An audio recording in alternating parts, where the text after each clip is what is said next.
कल हम लोगों ने yesterday we elaborated and discussed sociology, ठीक है, सिलेबस के बारे में डिस्कस किया था, शायद पेपर फर्स्ट और सेकंड दोनों हो गया था, इज इट राइट? टुडे हम स्ट्रेटेजी, हमको काम कैसे करना है नहीं, because optional, it is optional, so हम इसमें आज सोशियोलॉजी ऑप्शनल के एनालिसिस करेंगे कि इस सब्जेक्ट के क्या क्या फायदे हैं और कैसे हमें पूरा प्लान जो है सो इसमें स्टार्टअप करने हैं। तो इसमें देखेंगे सोशियोलॉजी ऑप्शनल का एडवांटेज क्या क्या है। मैं थोड़ा सा पहले भी बता चुका हूं, scoring subject and short syllabus. पहला क्या है, यह स्कोरिंग सब्जेक्ट है, सबसे ज्यादा स्कोर करने वाला आज के डेट में यदि कोई सब्जेक्ट है तो सोशियोलॉजी है नहीं। अभी मैं बताया हूं हमारे कई बच्चे इंटरव्यू दे रहे हैं, ठीक है, इस बार सोशियोलॉजी से हैं, है नहीं, जबकि ऑनलाइन पढ़े हैं, तुम लोगों जैसा डायरेक्ट क्लासरूम में नहीं, दे आर ऑनलाइन। कोरोना काल में मेरे से पढ़े थे और सेकेंड टाइम ये मैं इंटरव्यू फेस कर रहा है। तो पहली बात कि this is the scoring subject as well as short syllabus. Syllabus in comparison to history, in comparison to public administration, in comparison to PSIR, in comparison to geography, sociology के syllabus बहुत ही छोटा सिलेबस है, ठीक है नहीं, 10 chapter paper first में और 10-12 chapter paper second में, ठीक है नहीं। तो ये नहीं कि बहुत लंबा, हिस्ट्री का सिलेबस देख के तुम लोग डर जाओगे, कभी हिस्ट्री का सिलेबस देखना कितना लंबा चौड़ा है, ठीक है नहीं। तो एक तो डिफाइंड सिलेबस है और शॉर्ट सिलेबस है इसका, ठीक है नहीं। सिलेबस कैंडिडेट को इसमें ज़्यादा तकलीफ नहीं होगी, ठीक है, इसमें तकलीफ नहीं होगी कि इन चीज़ों को समझने में। Complete with in the month they work sincerely with a relative short syllabus. Candidate can ideally complete 3-4 month का जो टाइम है, 4 मंथ मान लो आइडियल, 4 मंथ में इसके सिलेबस को बहुत बेहतर ढंग से काम कंप्लीट कर सकते हैं। 4 मंथ का मतलब क्या है कि देखो, क्लासरूम जो हम लोगों का होता है ना, क्लासरूम दिल्ली सब में 4 दिन होता है सप्ताह में, 2-2 घंटे का होता है। तो 2-2.5 घंटे का क्लासरूम यदि बच्चे यदि कर लिए, तब तुम लोगों का जैसे रेगुलर क्लासेस चल रहा है, तो एक बार तुमने हर एक टॉपिक्स पे डिस्कशन कर लिया, एनालिसिस कर लिया, आपको नोट्स मिल गया, पीपीटी मिल गया, ठीक नहीं। तो ये काम यदि हम रेगुलर करेंगे तो 4 महीना से पहले हो जाएगा हमारा, ठीक है नहीं, 2-2.5 महीना में हो जाएगी, ठीक है। हाँ, तुमने क्लास छोड़ा या बीच में थोड़ा सा गैप आ गई तो बढ़ सकता है, ठीक है नहीं, रेगुलरिटी। अच्छा, उसके बाद भी देखो 4 महीना में तो एक मेरी अंडरस्टैंडिंग बनेगी, इसके बाद लेवल बनानी होती हैं, जैसे राइटिंग करोगे, फिर उस पर डिस्कशन होगी, डिबेट होगी, है नहीं, तो इंप्रूव करने का गुंजाइश उसके बाद, बेसिक तुम्हारा क्लियर हो जाएगा, ठीक है। This is the point. Why sociology as an optional. जब हम कहते हैं कि सोशियोलॉजी ऑप्शनल हम क्यों रखें, why do you opt sociology, तो उसके एडवांटेज होंगे तभी तो हम रखेंगे। अब इसके गुण क्या क्या है, क्वालिटीज क्या क्या है, उस पर हम डिस्कस करें इस पे। अब ये पॉइंट जैसे देखो, sociology is A conceptual subject. क्या है कॉन्सेप्चुअल सब्जेक्ट का मतलब क्या होता है, समझने वाला सब्जेक्ट। फैक्चुअल या साइंटिफिक सब्जेक्ट में क्या होता है कि आपको हिस्ट्री में याद करना पड़ेगा, नाम, डेट, क्रोनोलॉजी, ऑर्डर। ज्योग्राफी में क्या है कि बहुत सारे टर्म, सीक्वेंस, साइंटिफिक सब्जेक्ट है नहीं। इन कंपैरिजन टू दैट बहुत सारे नियम कानून याद रटने वाला है वो, एक बार बार तुमको यदि बोले कि कोई चीज जाओ लिस्ट दे दो, ये काम कब हुआ, वो चीज कॉम्प्लेक्सिटी होता है। इसमें समझने वाला सब्जेक्ट, समझ करके किसी फिनोमेना को हम क्लासरूम में डिस्कशन से, टीचर से समझ के हम 99% चीजों को हम मजबूत, इसमें रटने वाली चीजें नहीं है, ठीक है। It is applied subject. Applied का मतलब क्या होता है, एक तो होता है कि जो चीज बुक में हम पढ़ते हैं वो समाज में देखते हैं, या समाज में जैसे आप परिवार देखते हैं, छोटा परिवार देखते हैं, बड़ा परिवार देखते हैं, धर्म को देखते हैं, शादी को देखते हैं, विवाह को देखते हैं। शादी तो विवाह में जाते होगे, डांस करते होगे, डीजे करते होगे, तो उसी चीज को यहाँ हम वैज्ञानिक तरीके से पढ़ेंगे। समाज में तुमने डाइवर्सुला को देखा, महिलाओं को भी देखा होगा, समाज में जनजातियों को देखा होगा, शेड्यूल कास्ट को देखा होगा, तो वहां हम जो देखते हैं उसी को यहाँ हम पढ़ते हैं। यानी जो चीज हम किताब में पढ़ते हैं, दैट फिनोमेना, दैट जो चीजें we will see in the society, तो अप्लाइड हो गया। या हम इससे आपका सोशल इशू, जस्टिस वाला सेगमेंट सब तैयार हो जाएगी। It is very scoring subject in comparison to public administration, history, geography या लिटरेचर, कोई भी लिटरेचर, उसकी तुलना में देखो 250 इसमें स्कोरिंग कैसे कहेंगे, 250 मार्क्स का यदि एक पेपर है, इसमें 100 से ऊपर जाना कठिन हो जाता है किसी भी सब्जेक्ट में। यानी 100 के ऊपर जाओगे, 110, 115 ऐसे मार्क्स आते हैं तो लड़के ज्यादातर इंटरव्यू कॉल आ जाता है, ठीक है। सोशियोलॉजी के साथ क्या है कि इसमें एवरेज लड़कों को जो मैं देखा हूं, एवरेज लड़के 125 से ज्यादा स्कोर कर लेते हैं यहां पर में। और जो थोड़ा सा अलग मेहनत किया, थोड़ा सा एक्स्ट्रा यदि एफर्ट डाला, थोड़ी सी मेहनत किया, तो ये 170 तक गया है, 170 तक गया। 200 में 250 में 200 नंबर तो बिल्कुल नहीं है। 170 का मतलब जानते हो, एक ही बार रैंक दिला देगा ये नंबर। यदि तुमने दोनों पेपर में 170 लाया, 170 कितना हुआ, 340। अब समझो यदि तुम जीएस में हर एक पेपर में 5-7 क्वेश्चन छोड़ भी दिया, तो ये तुमको 100 के अंदर रैंक दिला देगा। तुमको कितने नंबर लगा, 100 नंबर का वेटेज मिल गया। यानी 50 नंबर भी 100 नंबर तुमने ज्यादा ले आया इसमें, तो जीएस में जो तुम्हारा परफॉर्मेंस कम रहेगा या एवरेज रहेगा उसको उछाल देगा। तो in comparison to other stream तुमको ये रैंक दिलाने में और इंटरव्यू कॉल से सिलेक्शन दिलाने में ये बहुत बड़ा रोल प्ले करेगी, ठीक है। तो स्कोरिंग अच्छा होता है। अच्छा, स्कोरिंग अच्छा होता है और कम मेहनत से स्कोरिंग अच्छा होता है। थोड़ा सा हम स्टाइल बताएंगे कि अप्लाइड करके लिखना है। जब आंसर लिखोगे तो देखना, अच्छा समाज में ये भी होता है, समाज में ये देखें। वो हम तुमको क्लास के बाद तुमको कहना नहीं पड़ेगा, अपने आप सीख जाओगे। ये सब हम क्लास में सिखाएंगे आपको कि आंसर राइटिंग कैसे करना है, आंसर में कैसे रेफरेंस देना है। बट अभी तुम लोग देखते रहो, समाज की घटनाओं को ध्यान में रखते रहो। अभी एसआईआर चल रहा है, अभी क्या घुसपैठिए का मुद्दा चल रहा है, रिफ्यूजी का मुद्दा चल रहा है, महिला से रिलेटेड सरकार ने 33% आरक्षण दिया है। ये सब चीजों को ध्यान में रखो न्यूज़पेपर से। जब हम पढ़ाएंगे सबको अप्लाइड करके हम देखेंगे, जोड़ेंगे उसमें। अब क्या है, it contributes to a lot to GS. अब जीएस में इसकी योगदान क्या है। अब जीएस के फर्स्ट पेपर में, सेकेंड पेपर में, थर्ड पेपर में, और अभी जो हम एथिक्स पढ़ रहे हैं फोर्थ पेपर, इसमें इसका लगभग 20% 25% योगदान है। तुमको अलग से नहीं पढ़ना पड़ेगा। तुमने सोशियोलॉजी यदि पढ़ लिया तो एथिक्स को तुम 25% सिलेबस को बहुत बेहतर ढंग से समझ सकते हो। एसए पेपर में, एसए पेपर एक होता है एसए पेपर। एसए पेपर में तुमको जो 6-7 टॉपिक्स दिए होते हैं, उसमें 2 टॉपिक्स तुमको डायरेक्ट सोशियोलॉजी बैकग्राउंड वाले जो लड़के हैं उनके लिए कंफर्टेबल जोन में पूछा भी है। वो इससे हम डिस्कस आपको करेंगे कि वैल्यू से रिलेटेड जो क्वेश्चन है, सोसाइटी से रिलेटेड क्वेश्चन है, ऐसे क्या होता है, सोशल, इकोनॉमिक, पॉलिटिकल, इन्वायरमेंटल, ऐसे पूछते हैं। हर एक फील्ड से 1-2 ऐसे होते हैं। तो सोशल फील्ड वाला जो इश्यू होगा ना, उसमें तुम लोग फोड़ के लिखोगे, पूरी तुमको स्पेस मिलेगा। 1000 वर्ड में कम से कम लिखने होते हैं, तो 1000 वर्ड लिखने के लिए बहुत गहराई चाहिए, और वो गहराई तुमको सोशियोलॉजी दे देगा। सोशियोलॉजी में जो पढ़ोगे ना, अभी तुम देखे होगे, मैंने हीगल को और कार्ल मार्क्स को, ये एथिक्स का विषय है, मैंने कितना इलेबोरेट कर दिया। हीगल और कार्ल मार्क्स को, हीगल का थ्योरी तुमको बता दिया, थेसिस, एंटीथेसिस, सिंथेसिस, तुम लोग लिखे होगे अभी। यही चीज यदि कोई नॉन सोशियोलॉजी बैकग्राउंड का टीचर पढ़ाता तो ये चीज नहीं बता पाता। तुम मार्क्स के फिलोसफी को और हीगल के फिलोसफी को अच्छे से नहीं बता पाता, वो थोड़ा बहुत बताता, आगे बढ़ जाता हो। लेकिन चूंकि मेरा सोशियोलॉजी बैकग्राउंड था, इसीलिए जैसे मार्क्सियन व्यूज आया यहाँ पर मैंने बहुत ज्यादा मटेरियल को इलेबोरेट करके कार्ल मार्क्स के थ्योरी को, हीगल के थ्योरी को तुम लोगों को बता दिया। तो फायदा हुआ ना, कि सोशियोलॉजी का फायदा मेरे को कहाँ मिला, एथिक्स में मिला कि नहीं। अब it is very interesting subject. Ajay, जब पढ़ोगे तुम तो सोशियोलॉजी यदि तुम पढ़ना शुरू करोगे ना, तो मन होगा कि 4 पेज और पढ़ लें। और ऐसे ऐसी शादी के बारे में पढ़ोगे, विवाह के बारे में पढ़ोगे, ट्राइबल के लाइफ के बारे में पढ़ोगे। ऐसा प्रैक्टिस होता है ना जनजातीय सब में, ऐसा खाना खाते हैं, ऐसा उनके रिचुअल्स हैं। आप जानते हो, मैं अरुणाचल प्रदेश में पढ़ा रहा था मैरिज फैमिली।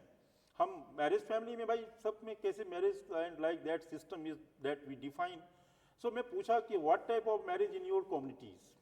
तो एक गर्ल्स बोली, sir in our marriage ceremony bride price is given, यानी लड़का वाला ब्राइट प्राइस देता है, और इन ब्राइट प्राइस में क्या रहता है, तो चूहे लेके जाते हैं वो लोग, एक झोला चूहे जंगल से पकड़ के लाते हैं, लड़की वाले के घर पहुंचाते हैं। सो फिर ऐसे होते हैं, तो मतलब उसमें दहेज नहीं होता है, तो बड़ी अटपटा लगता है कि इसमें चूहे देने का रस्म है, ठीक नहीं। उनके अलग अलग प्रैक्टिसेस हैं, ठीक नहीं। अब जैसे बोलते हैं, जैसे हम बोलते हैं किसी को, जैसे औरतें हमारे यहाँ नाम नहीं लेती हस्बैंड का, बोलते हैं कि डब्लू के पापा को बोला दो, ऐसा देखे हो कभी किसी औरत को, राहुल के पापा को बोला दो, अपने हस्बैंड का नाम नहीं लेते हैं। अब इसको सोशियोलॉजी के भाषा में बोलते हैं टेक्नोनॉमी, टाइलर का कॉन्सेप्ट है कि हमारे यहाँ भी, हमारे घर में भी मेरी भाभी या कोई औरत अपने हस्बैंड का नाम नहीं लेते हैं। अब इसके लिए टेक्निकल वर्ड है सोशियोलॉजी में टेक्नोनॉमी, बच्चे के नाम से उनके पिता को बुलाना। हमारे भारतीय समाज की यह वैल्यू है कि वो औरतें हस्बैंड का नाम नहीं लेती, ठीक नहीं। तो आप, इट इज़ वेरी इंटरेस्टिंग, तुमको लगेगा कि यार बड़ी अजीब चीज़ सब पढ़ रहे हैं, आप बोर नहीं होगे, इंटरेस्टिंग लगेगा पढ़ने में, तुमको और क्यूरियोसिटी बढ़ेगा, तो ये चीज़ें तुमको पढ़ाई को, सिलेबस को आसान बना देगा। This is very good.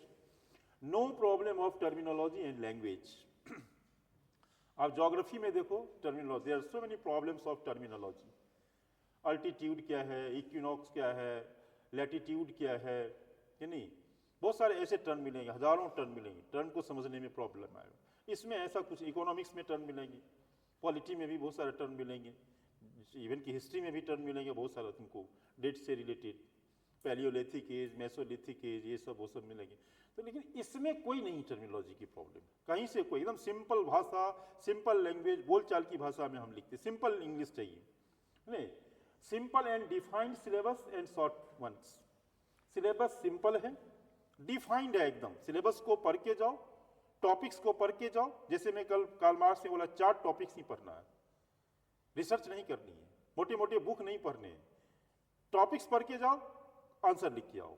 Mains में मैं बता दूं कि आप सोशियोलॉजी में 70% सिलेबस भी अच्छे से पढ़ लिया ना, तो एक भी क्वेश्चन आपका छूटेगा नहीं। 30% सिलेबस तुमने यदि नहीं भी पढ़ा, 70% सिलेबस को if you cover properly, you are able to write all the questions, most of the questions, है नहीं, और कोई स्पेशल वोकैबुलरी की जरूरी है। तो ये बड़ी शॉर्ट होते हैं और इस ढंग से ये आपको काम करेगा, ठीक है।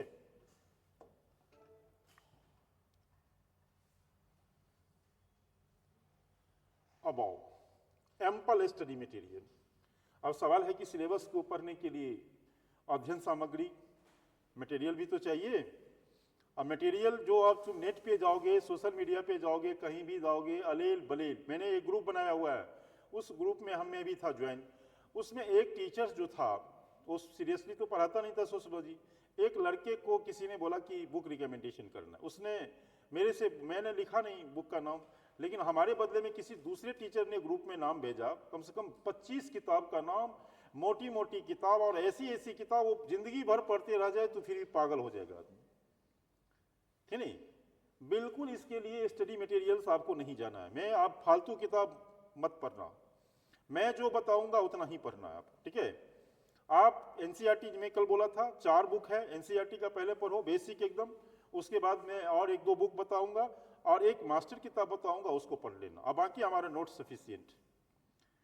न थिंकर्स पे कहते हैं 4-4 किताब पढ़ो, फिर एक रूरल सोशियोलॉजी 4 चैप्टर हमें 4 पढ़ना है, उसके लिए एक मोटी मोटी किताब पढ़ने की जरूरत नहीं है, ठीक नहीं। कार्ल मार्क्स पे अलग से कोई किताब नहीं पढ़ने की जरूरत है, उसका 4 टॉपिक्स पढ़ना है, हमें बिल्कुल प्रोफेशनल तरीके से काम करना है। स्टडी मटेरियल मार्केट में बहुत है नहीं, स्टडी मटेरियल्स की कहीं से कोई कमी नहीं, हम आपको स्टडी मटेरियल जितना चाहिए पढ़ने के लिए हम प्रोवाइड कर देंगे। सॉफ्ट कॉपी, हार्ड कॉपी हमारे लैपटॉप में है नहीं, वो चाहिए हम आपको दे देंगे, ठीक है। लेकिन एनसीईआरटी सब हार्ड कॉपी ले लेगा, हार्ड कॉपी पढ़ेगा। No background needed. अब नो बैकग्राउंड, सोशियोलॉजी आपको मास्टर या बीए नहीं भी है, कोई कॉमर्स बैकग्राउंड का है, कल हमारे क्लास में एक बीटेक लड़के थे, कौन थे वो, हाँ आज लगता है नहीं आए, ठीक नहीं, वो कॉमर्स बैकग्राउंड के थे। किसी भी, no irrespective of any background you can opt sociology. हमारे लगभग 60% बच्चे इंजीनियरिंग बैकग्राउंड के होते हैं और वो सोशियोलॉजी रख करके क्वालिफाई कर जाते हैं, कोई कॉमर्स बैकग्राउंड के होते हैं। यदि आपने history, economy, political science background के हैं तो और अच्छा है। कहीं से भी आपका बैकग्राउंड कोई ये नहीं बनता कि हम कॉमर्स हैं तो हम सोशलॉजी कैसे रखें, हम साइंस पढ़े हैं तो सोशलॉजी। ये सोशलॉजी, नॉन सोशलॉजी बैकग्राउंड के लिए ये सब्जेक्ट सबसे मोस्ट प्रिफर्ड सब्जेक्ट है। Then you know overlap with other papers. अब देखो overlap with other papers UPSC in the general studies. Paper first में 40 से 50 नंबर के क्वेश्चन सोशलॉजी से हैं, जैसे salient features of Indian society, population, social justice, tribal, schedule caste, आरक्षण, women, NGO, ये सब सारे टॉपिक्स जो हैं सोशलॉजी से हैं। यानी पेपर फर्स्ट में 40-50 नंबर का क्वेश्चन आपको सोशलॉजी पढ़ने से कवर हो जाएगा।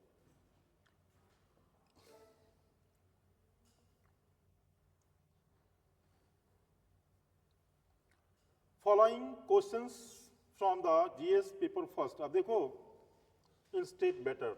अब देखो जीएस पेपर फर्स्ट में ये क्वेश्चन आया है यूपीएससी में, ये 17 का क्वेश्चन है। In the context of diversity of India, can it be said that the region forms cultural unit rather than a state? Give region with examples for your viewpoint. ये 10 number का question UPSC में आया है, 2017 का GS first का paper है।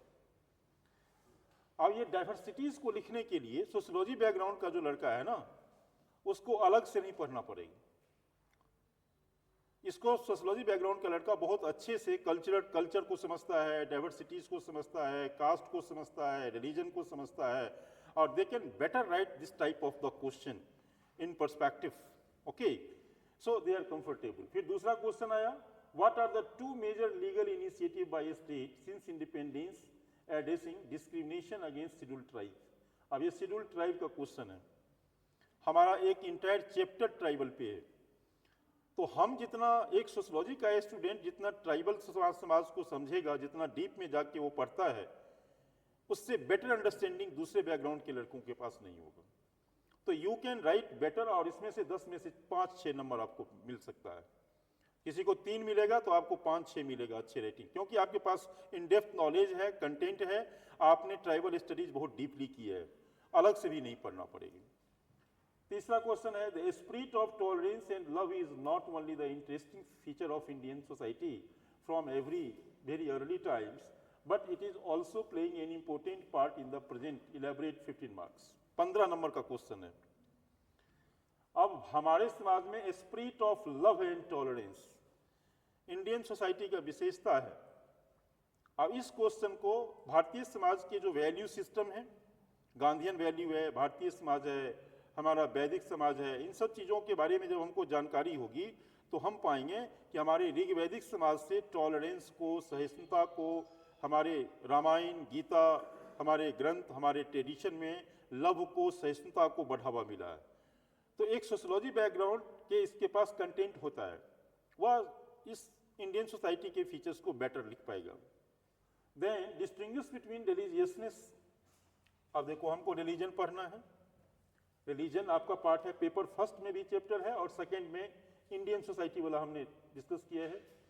Question पूछ रहा है कि रिलीजियसनेस क्या है, रिलीजियोसिटी क्या है, और कॉम्युनलिज्म में अंतर बताइए। Giving with example of how the former has transferred into a latter in independence India. कि ये जो चीजें हैं रिलीजियसनेस और रिलीजियोसिटी आजादी के बाद कॉम्युनलिज्म में कैसे परिवर्तन हो गया, ये पूछ रहा है। Are you getting my point? तो कॉम्युनलिज्म, रिलीजन, इनको आप समाजशास्त्र के स्टूडेंट के पास बहुत कॉम्प्रिहेंसिव कंटेंट होता है। We have a lots of, हम रिलीजन की थ्योरी पढ़ाते हैं, हम धुरखिम का टोटमवाद आपको पढ़ाएंगे कि रिलीजन कहाँ से बना, रिलीजन कैसे डेवलपमेंट हुआ, नेचुरलिज्म क्या है, क्या कहते हैं, एनिमिज्म क्या है, कार्ल मार्क्स का थ्योरी क्या है, धुरखिम का थ्योरी क्या है, और आज रिलीजन कहाँ, फंडामेंटलिज्म क्या है। तो आपके पास लिखने के लिए बहुत कंटेंट हो जाती है। हमें 250 वर्ड्स में इसको लिखने हैं। तो रिलीजन के ऊपर जब क्वेश्चन आएगा तो आप वहाँ क्या है, आपकी कलम मजबूत होगी, आपको लिखने के लिए एक बार भी सोचना नहीं पड़ेगा, धड़ल्ले से आप लिख दोगे, है नहीं। उसके बाद these questions can be answered better with an understanding of sociology. जिनके पास समाज के बारे में अच्छी सोशियोलॉजी की जानकारी है वह इस क्वेश्चन को बेटर डील कर सकते हैं। एग्जाम्पल देखिए, ऐसे ऐसे हर एक साल Such type of questions are given in GS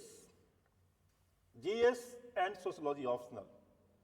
एक तो पहला हमने बोला कि पेपर फर्स्ट में पॉलिटिकल फिलॉसफी आपको पढ़ना है। क्या पढ़ना है? पॉलिटिकल फिलॉसफी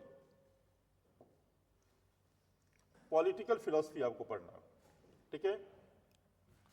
इसमें कैपिटलिज्म, अभी हम कैपिटलिज्म की बात किया, कार्ल मार्क्स का, अभी थोड़ी देर पहले एथिक्स में बात किया था। अब सोशियोलॉजी में हम ब्रॉडली इसको बात करेंगे, कम्युनलिज्म की बात करेंगे, सोशलिज्म की बात करेंगे। तो ये सारी चीजें सोशियोलॉजी के सब्जेक्ट सिलेबस का पार्ट है। आपको पेपर फर्स्ट के सिलेबस में ये चीज दिया गया है कि आपको कम्युनलिज्म पढ़ना है, आपको कैपिटलिज्म पढ़ना है, सोशलिज्म पढ़ना है, और ये चीजें हम सोशियोलॉजी में पढ़ेंगे तो अलग से नहीं पढ़ना पड़ेगा। Highlight the Indian society, diversity in India. अब यहाँ हम डाइवर्सिटी पढ़ना है, डाइवर्सिटी हम सोशियोलॉजी में पढ़ेंगे, कल्चरल डाइवर्सिटी, रिलीजियस डाइवर्सिटी, सारी चीज आ जाएंगे उसमें, ठीक है। Impact of globalisation on Indian culture. अब ग्लोबलाइजेशन हमारा सिलेबस का पार्ट है। सेकेंड पेपर जब हम आएंगे तो वहाँ ग्लोबलाइजेशन का इम्पैक्ट क्या पड़ा इंडियन सोसाइटी पर, वो पढ़ना है। तो हम सोशियोलॉजी में भी बेनिफिट लेंगे और यहाँ इसको हम रिलेट कर लेंगे। फिर हमको पढ़ना है role of women and women organisation, poverty and developmental issues, population and associated issues and urbanisation. ये सोशियोलॉजी का सिलेबस हमारे सोशियोलॉजी में भी है और ये पेपर फर्स्ट में भी है। ऑर्गेनाइजेशन हमको पढ़ना है, विमेन रिलेटेड इश्यूज पढ़ना है, महिला से रिलेटेड फेमिनिस्ट मूवमेंट के बारे में हम पढ़ेंगे, महिलाओं का इश्यूज हैं, क्राइम अगेंस्ट विमेन पढ़ना है हमें, नहीं, उनके लिए सरकार के लॉज, कानून, डेवलपमेंटल प्रोग्राम, सारी चीज पढ़ने हैं। सोशल एम्पावरमेंट, जो सामाजिक सशक्तिकरण है, इसको पढ़ना है, ये भी सोशियोलॉजी में पढ़ना है। कम्युनलिज्म पढ़ना है, सेकुलरिज्म पढ़ना है और रीजनलिज्म पढ़ना है। सो पेपर फर्स्ट का जो सिलेबस है वह आपके सोशियोलॉजी के सिलेबस से मिला हुआ है। तरीका थोड़ा सा जीएस में जनरल हो जाएगा और सोशियोलॉजी में स्पेशल हो जाएगा। सोशियोलॉजी में जब उसको हम लिखेंगे तो थोड़ा सा मेरा लिखने का स्टाइल अलग होगा और जीएस में जब हम लिखेंगे तो मेरा अप्रोच अलग होगा। Are you getting my points? अब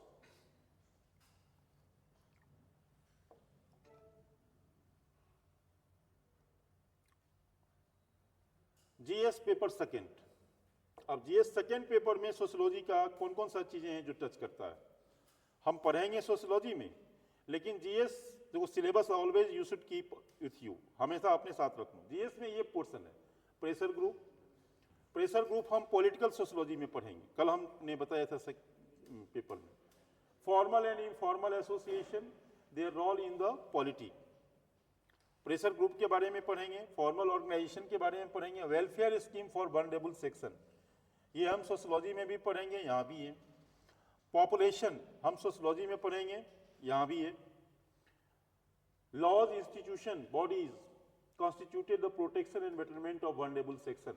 वल्नरेबल सेक्शन का मतलब होता है एससी, एसटी, बेगर, क्या कहते हैं, वीडो, इन सब की चीजें हमें सोशियोलॉजी में पढ़ने को मिलेंगी और उसका हमें यहाँ भी एडवांटेज मिलेगी। Development process, development of industry यानी रोल ऑफ इंडस्ट्रियलाइजेशन हम पढ़ेंगे, इंटायर चैप्टर है, कल मैंने डिस्कस किया था सिलेबस में। इंडस्ट्रियलाइजेशन यहाँ भी पढ़ना है।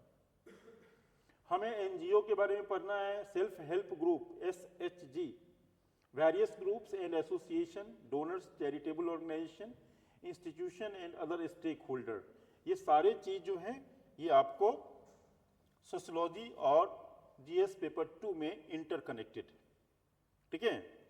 इसके बाद हम एजुकेशन पढ़ेंगे, ह्यूमन रिसोर्स पढ़ेंगे।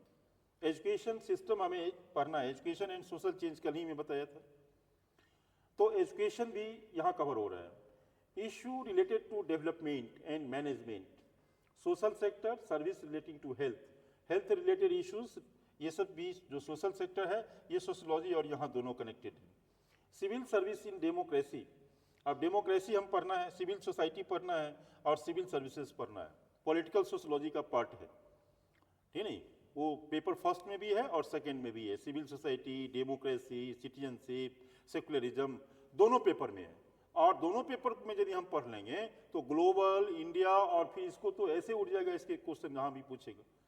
आप एकदम आपकी कलम सोचना नहीं पड़ेगा, क्वेश्चन पढ़ोगे लिखोगे। Issue related to poverty and hunger, गरीबी और हंगर से रिलेटेड जो मुद्दे हैं वह हमें पॉवर्टी पेपर सेकेंड में पढ़ने हैं, पेपर फर्स्ट में पढ़ने हैं, ग्लोबल और हंगर इंडियन कॉन्टेक्स्ट में।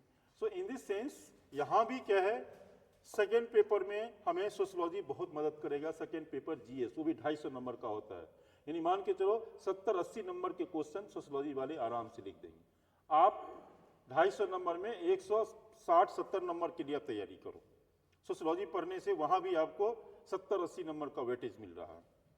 अब इसके बाद अब आप ये देखो, थर्ड पेपर में सोशियोलॉजी पढ़ने का क्या फायदा है। थर्ड पेपर का जो सिलेबस है आपका जीएस का, उसमें लैंड रिफॉर्म्स इन इंडिया पढ़ना है। लैंड रिफॉर्म्स हम सेकेंड पेपर हमारा सिलेबस है सोशियोलॉजी की, ठीक है। Comprehensive development and issue emerging from it, इसके बाद जो इशू आते हैं, development and aspect of extremism and linkage of Naxalism. अभी मैं नक्सलिज्म आपको चर्चा किया है थोड़ा सा एथिक्स में, नक्सलवाद बताया था ना, जो माओवाद और ये सब चारू मजुमदार बोला था, ये वही नक्सलिज्म को हम सोशियोलॉजी में पढ़ेंगे, वही नक्सलिज्म यहाँ भी क्वेश्चन है। अब नक्सलिज्म देखो एथिक्स में मैं पढ़ाया, सोशियोलॉजी में भी इसको रिलेट किया, और यही चीज आपको यहाँ भी बेनिफिट मिलेगा। इसीलिए सोशियोलॉजी में जब हम पढ़ेंगे तो आपको ब्रॉडली हम समझाएंगे कि कैसे कैसे नक्सलिज्म स्प्रेड किया। Change in industrial policy, impact of liberalisation and economy and their outcome of the industrial growth. Bharat में एलपीजी मॉडल लाया मनमोहन सिंह और नरसिम्हा राव। तो एलपीजी आने के बाद क्या क्या परिवर्तन आया, इंडस्ट्रियल पॉलिसी आज कैसे चल रहे हैं, इंडस्ट्रियल ग्रोथ कैसे हुआ है, ये सारा चीज हम इंडस्ट्रियलाइजेशन, एलपीजी चीजें, ये सारा हम सोशियोलॉजी में पढ़ते हैं, और यहाँ भी वो चीज इंटरकनेक्टेड है।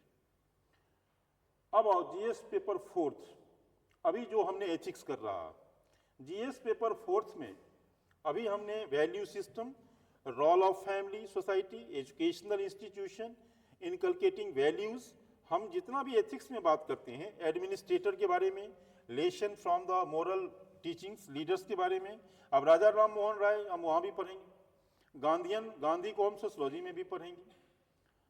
तो यहाँ पे वैल्यू सिस्टम तो एक ऐसा है कि एथिक्स का एक बहुत बड़ा पार्ट है, वैल्यू से ही एथिक्स का जनरेट होता है।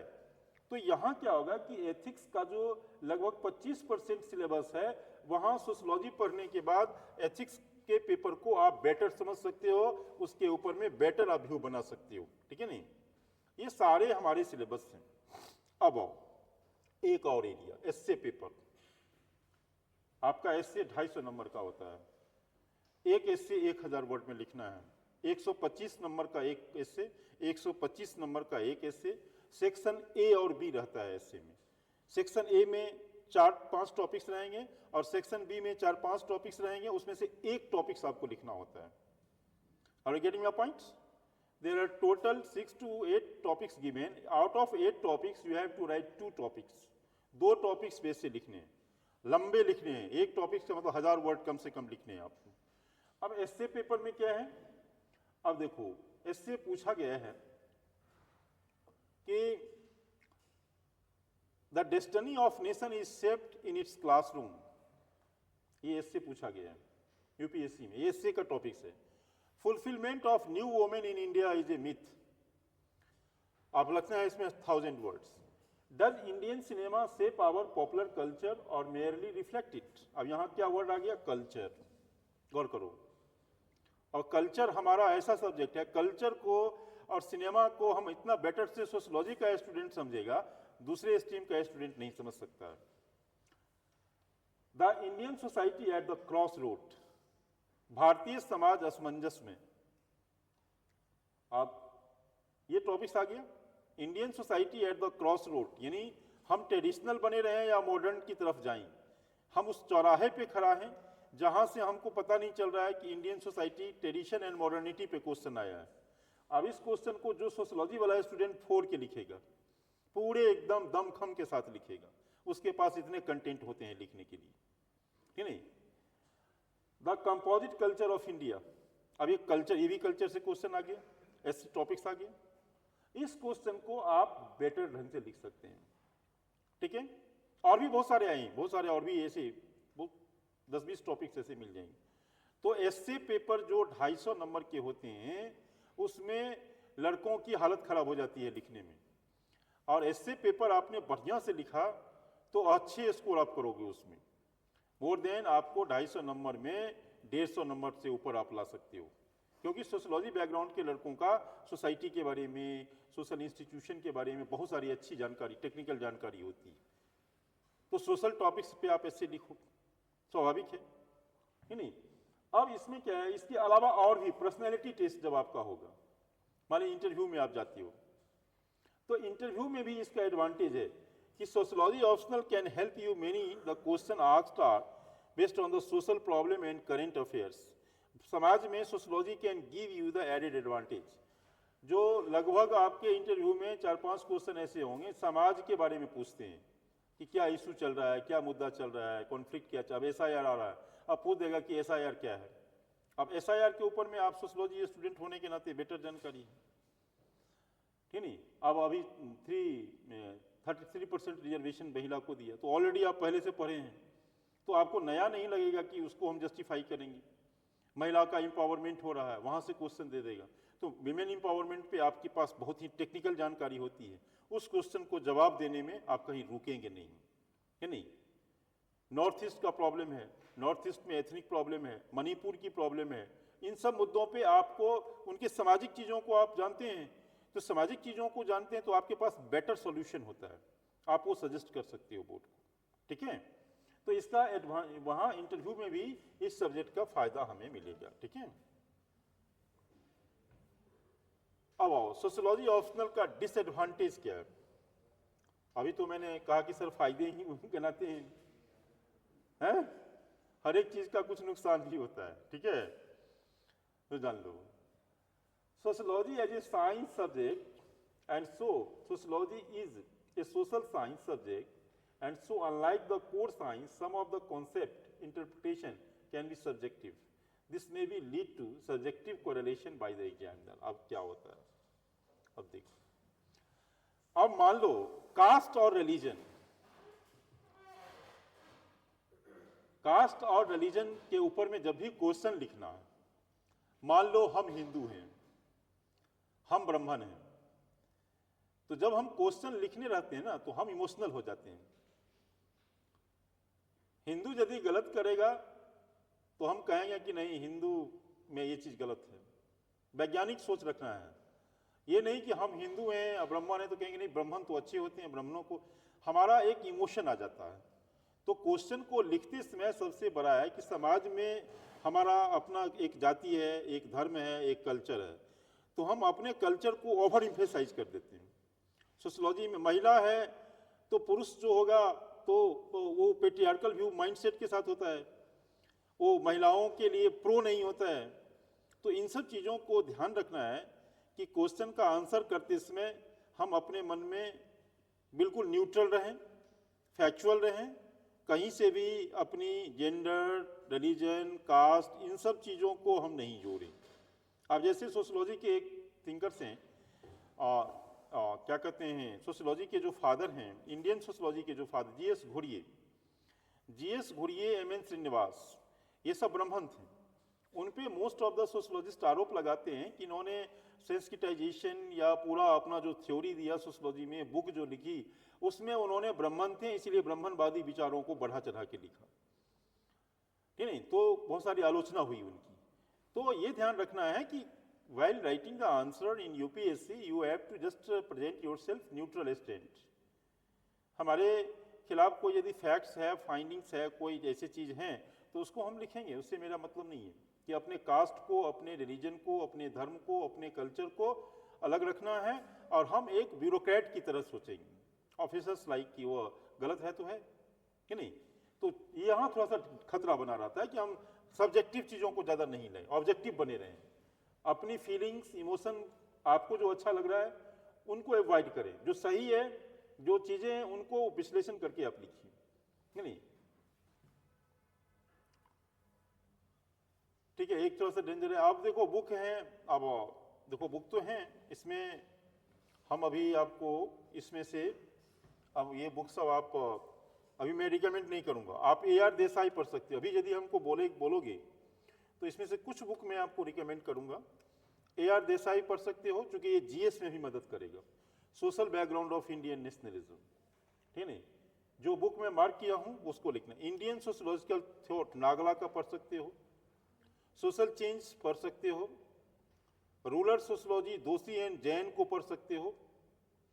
योगेंद्र सिंह नहीं पढ़ो, इग्नू मटेरियल में अभी आप रुक जाओ, थिंकर्स में अभी आप मत पढ़ो। फॉर थिंकर्स इग्नू मटेरियल में थिंकर्स में क्या है, जैसे कार्ल मार्क्स पे एक बुकलेट है, उसका 4 टॉपिक्स पढ़ना है, उतना ही पढ़ना है आपको। इग्नू मटेरियल आप हम रिकमेंड करेंगे, आप पढ़ सकते हो, बट उसमें प्रोफेशनल तरीके से पढ़ो। हम हेरालोम्बोस को भी आप पढ़ सकते हो, लेकिन अभी नहीं पढ़ो, बाद में पढ़ना। हेरालोम्बोस पढ़ो, नहीं। Society in India concept theory recent trends, Ram Ahuja, एक राम आहूजा को पढ़ सकते हो, ठीक नहीं। ये मॉडर्नाइजेशन ऑफ इंडियन ट्रेडिशन समझ में नहीं आएगा तुम लोगों को, ये किताब अच्छी है बट अभी नहीं पढ़ना, ये किताब बिल्कुल नहीं पढ़ना, कंफ्यूज कर जाओगे, बहुत ही कॉम्प्लेक्स लिख दिया है योगेंद्र सिंह। एंड थीम्स, ये बड़ी अच्छी किताब है। हेरालोम्बोस की किताब एकदम बिल्कुल सिंपल लैंग्वेज में लिखा हुआ है नहीं। NCERT के बाद चाहो तो आप हेरालोम्बोस पढ़ सकते हो, एक राम आहूजा पढ़ लो, एक AR देसाई को पढ़ सकते हो। BK इंडियन सेकेंड पेपर के लिए है, BK नागला का किताब है, ये पढ़ो। और MN श्रीनिवास का ये पतली सी किताब है, दोषी एंड जैन पढ़ सकते हो आप, ठीक है। और इग्नू का मटेरियल में थिंकर्स का ले सकते हो। जो बुकलेट है थिंकर्स पे 7-8 बुकलेट है, इसमें से मात्र 5-6 बुकलेट आपको लेने हैं। पूरे जत्था हम लोग ले आते थे, इतना वो सब नहीं करना है। ऑनलाइन PDF डाउनलोड कर लो, जो जो टॉपिक्स पढ़ना है, जैसे कार्ल मार्क्स पे एक बुकलेट है, उस बुकलेट में 4 टॉपिक्स आपको पढ़ना है। 4 चैप्टर का PDF निकाल के अपने पास रख लो, ज्यादा आप मार्क्स पे रिसर्च नहीं करना, नहीं तो कंफ्यूज कर जाओगे, ठीक है नहीं। पतले पतले बुकलेट आते हैं इग्नू का, है नहीं। हमारे पास भी होगा सॉफ्ट कॉपी, जरूरत पड़ेगा तो मैं फॉरवर्ड कर दूंगा, ठीक है। दीज आर द, ये बुक्स है अभी बेसिकली पहले तुम लोग NCERT पढ़ो, उसके बाद इस बुक पे आना, ठीक है। अब प्रिपरेशन स्ट्रेटेजी क्या होगा हमारा।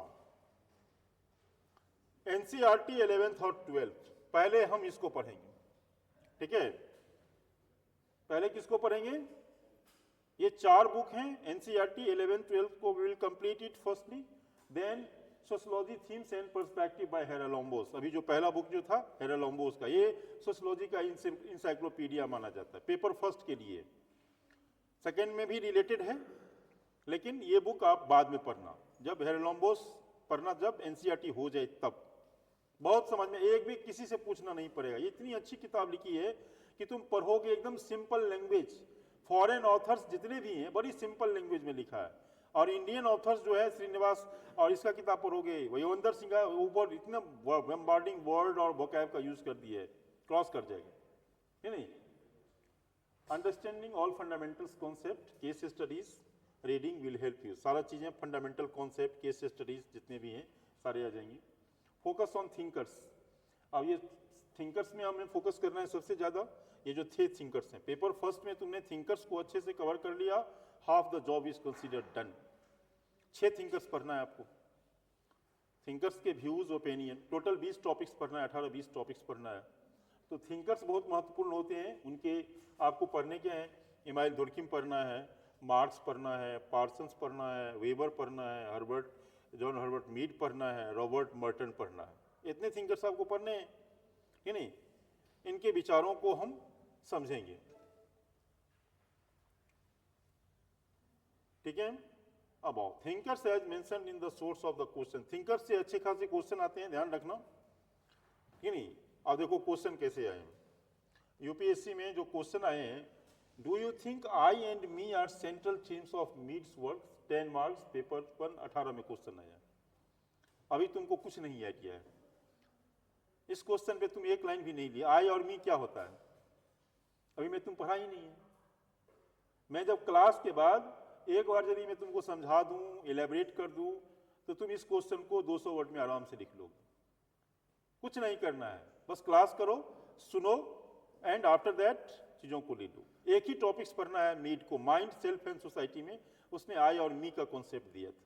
तो अभी तुमसे उम्मीद नहीं करते हैं, ये क्वेश्चन ऐसे आया है, मीड का है। Durkheim basic argument of suicide पे लिखा। अब सुसाइड का थ्योरी है, सुसाइड लोग क्यों करते हैं, किस कारण से करते हैं, सुसाइड कितने प्रकार के होते हैं, इगोइस्टिक अल्ट्रिस्टिक सुसाइड क्या होता है नहीं, सुसाइड के पीछे बायोलॉजिकल रीजन होता है या साइकोलॉजिकल रीजन होता है, फार्मर सुसाइड किस प्रकार का सुसाइड है, स्टूडेंट सुसाइड किस प्रकार का सुसाइड है।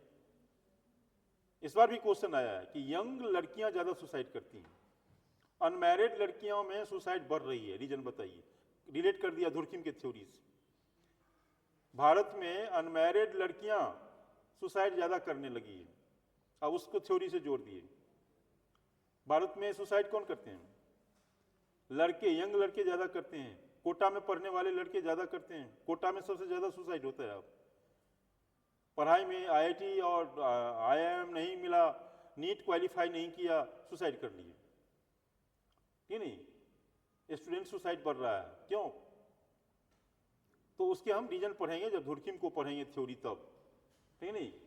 हम पढ़ेंगे critically tailcoat Parsons concept of pattern variable. Pattern variable का कॉन्सेप्ट है, अभी आपको ये लग रहा होगा पैटर्न वेरिएबल बड़ी आसान है समझना, ठीक है।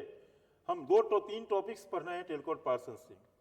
What is the Weberian critic of Marxian notion of social stratification.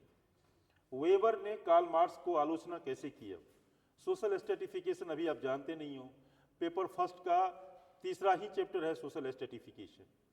Stratification क्या होता है, लोगों का रैंकिंग, जैसे अपर क्लास, कास्ट सिस्टम, वर्ण सिस्टम, ब्राह्मण, वैश्य, क्षत्रिय, दलित। तो ये सोशल स्टेटस को दिखाता है, स्ट्रेटिफिकेशन को दिखाता है। क्लास और कास्ट ये दो सोशल स्ट्रेटिफिकेशन का बेस है कि नहीं। तो जब पढ़ाएंगे चैप्टर तो पढ़ने के बाद तुम you are in the comfortable zone to handle the questions, कि नहीं। अब ये आ गया, ये 17 का क्वेश्चन है।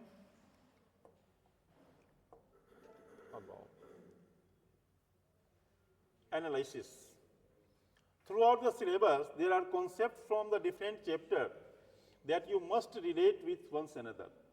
अब इसमें इंटरडिसिप्लिन अप्रोच को हमको फॉलो करना है, कॉन्सेप्ट को एक दूसरे से रिलेट करके। कई बार जो आप पॉलिटिकल साइंस में पढ़ते हैं, हिस्ट्री में पढ़ते हैं, वो सोशियोलॉजी में काम आते हैं।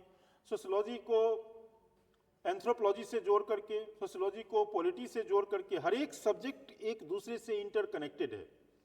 ये जब पढ़ लोगे तो हम बाद में आपको क्वेश्चन जब लिखोगे तो एक होता है इंटरडिसिप्लिनरी अप्रोच। तो आप जिंदगी में जो कुछ भी पढ़े हो, कॉलेज में पढ़े हो, 9th में पढ़े हो, 10th में पढ़े हो, सारे सब्जेक्ट की उपयोगिता, सारे सब्जेक्ट के ज्ञान को क्वेश्चन के अकॉर्डिंग कहाँ रखना है, इसी को बोलते हैं इंटरडिसिप्लिनरी अप्रोच। यानी हर एक दूसरे से कनेक्टेड है। इकोनॉमी सोशियोलॉजी से रिलेटेड है, सोशियोलॉजी पॉलिटी से रिलेटेड है, पॉलिटी और सोशियोलॉजी हिस्ट्री से रिलेटेड है। किसी ने कहा history is the past sociology, sociology is the present history. आप दे देगा, बोलेगा कमेंट ऑन 150 वर्ड में लिखिए सोशियोलॉजी और हिस्ट्री में क्या रिलेशन है। जो अभी हम पढ़ रहे हैं आज से 50 बरस 100 बरस के बाद ये हिस्ट्री का पार्ट हो जाएगी। तो इसी को बोलते हैं एक सब्जेक्ट के इंटरडिसिप्लिनरी अप्रोच को फॉलो करेंगे, वो धीरे धीरे तुम लोग सीखोगे। अभी हम पहले चीजों को हम पहले मगअप करें, आइडियाज को, इंटरडिसिप्लिनरी टेक्निक हम बाद में बताएंगे, ठीक है। तो ये सारे, अब देखो मैनी सक्सेसफुल कैंडिडेट, अब देखो अन्नू कुमारी का तुमने नाम सुना हो,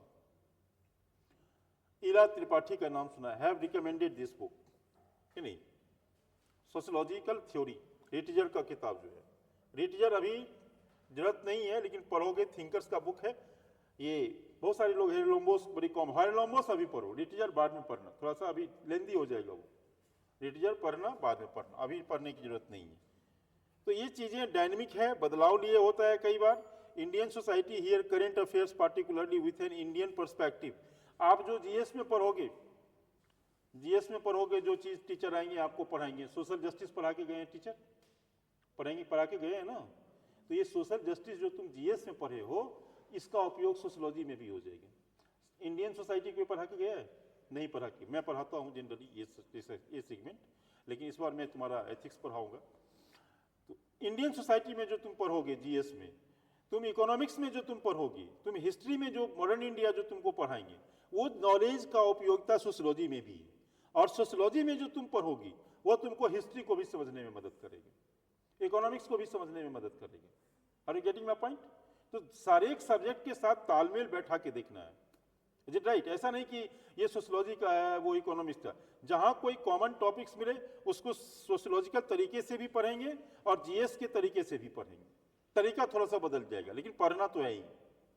हिस्ट्री में हिस्ट्री की तरह पढ़ेंगे, सोशियोलॉजी में सोशियोलॉजी की तरह से पढ़ेंगे। ठीक है, it is very good, nice interpretation given.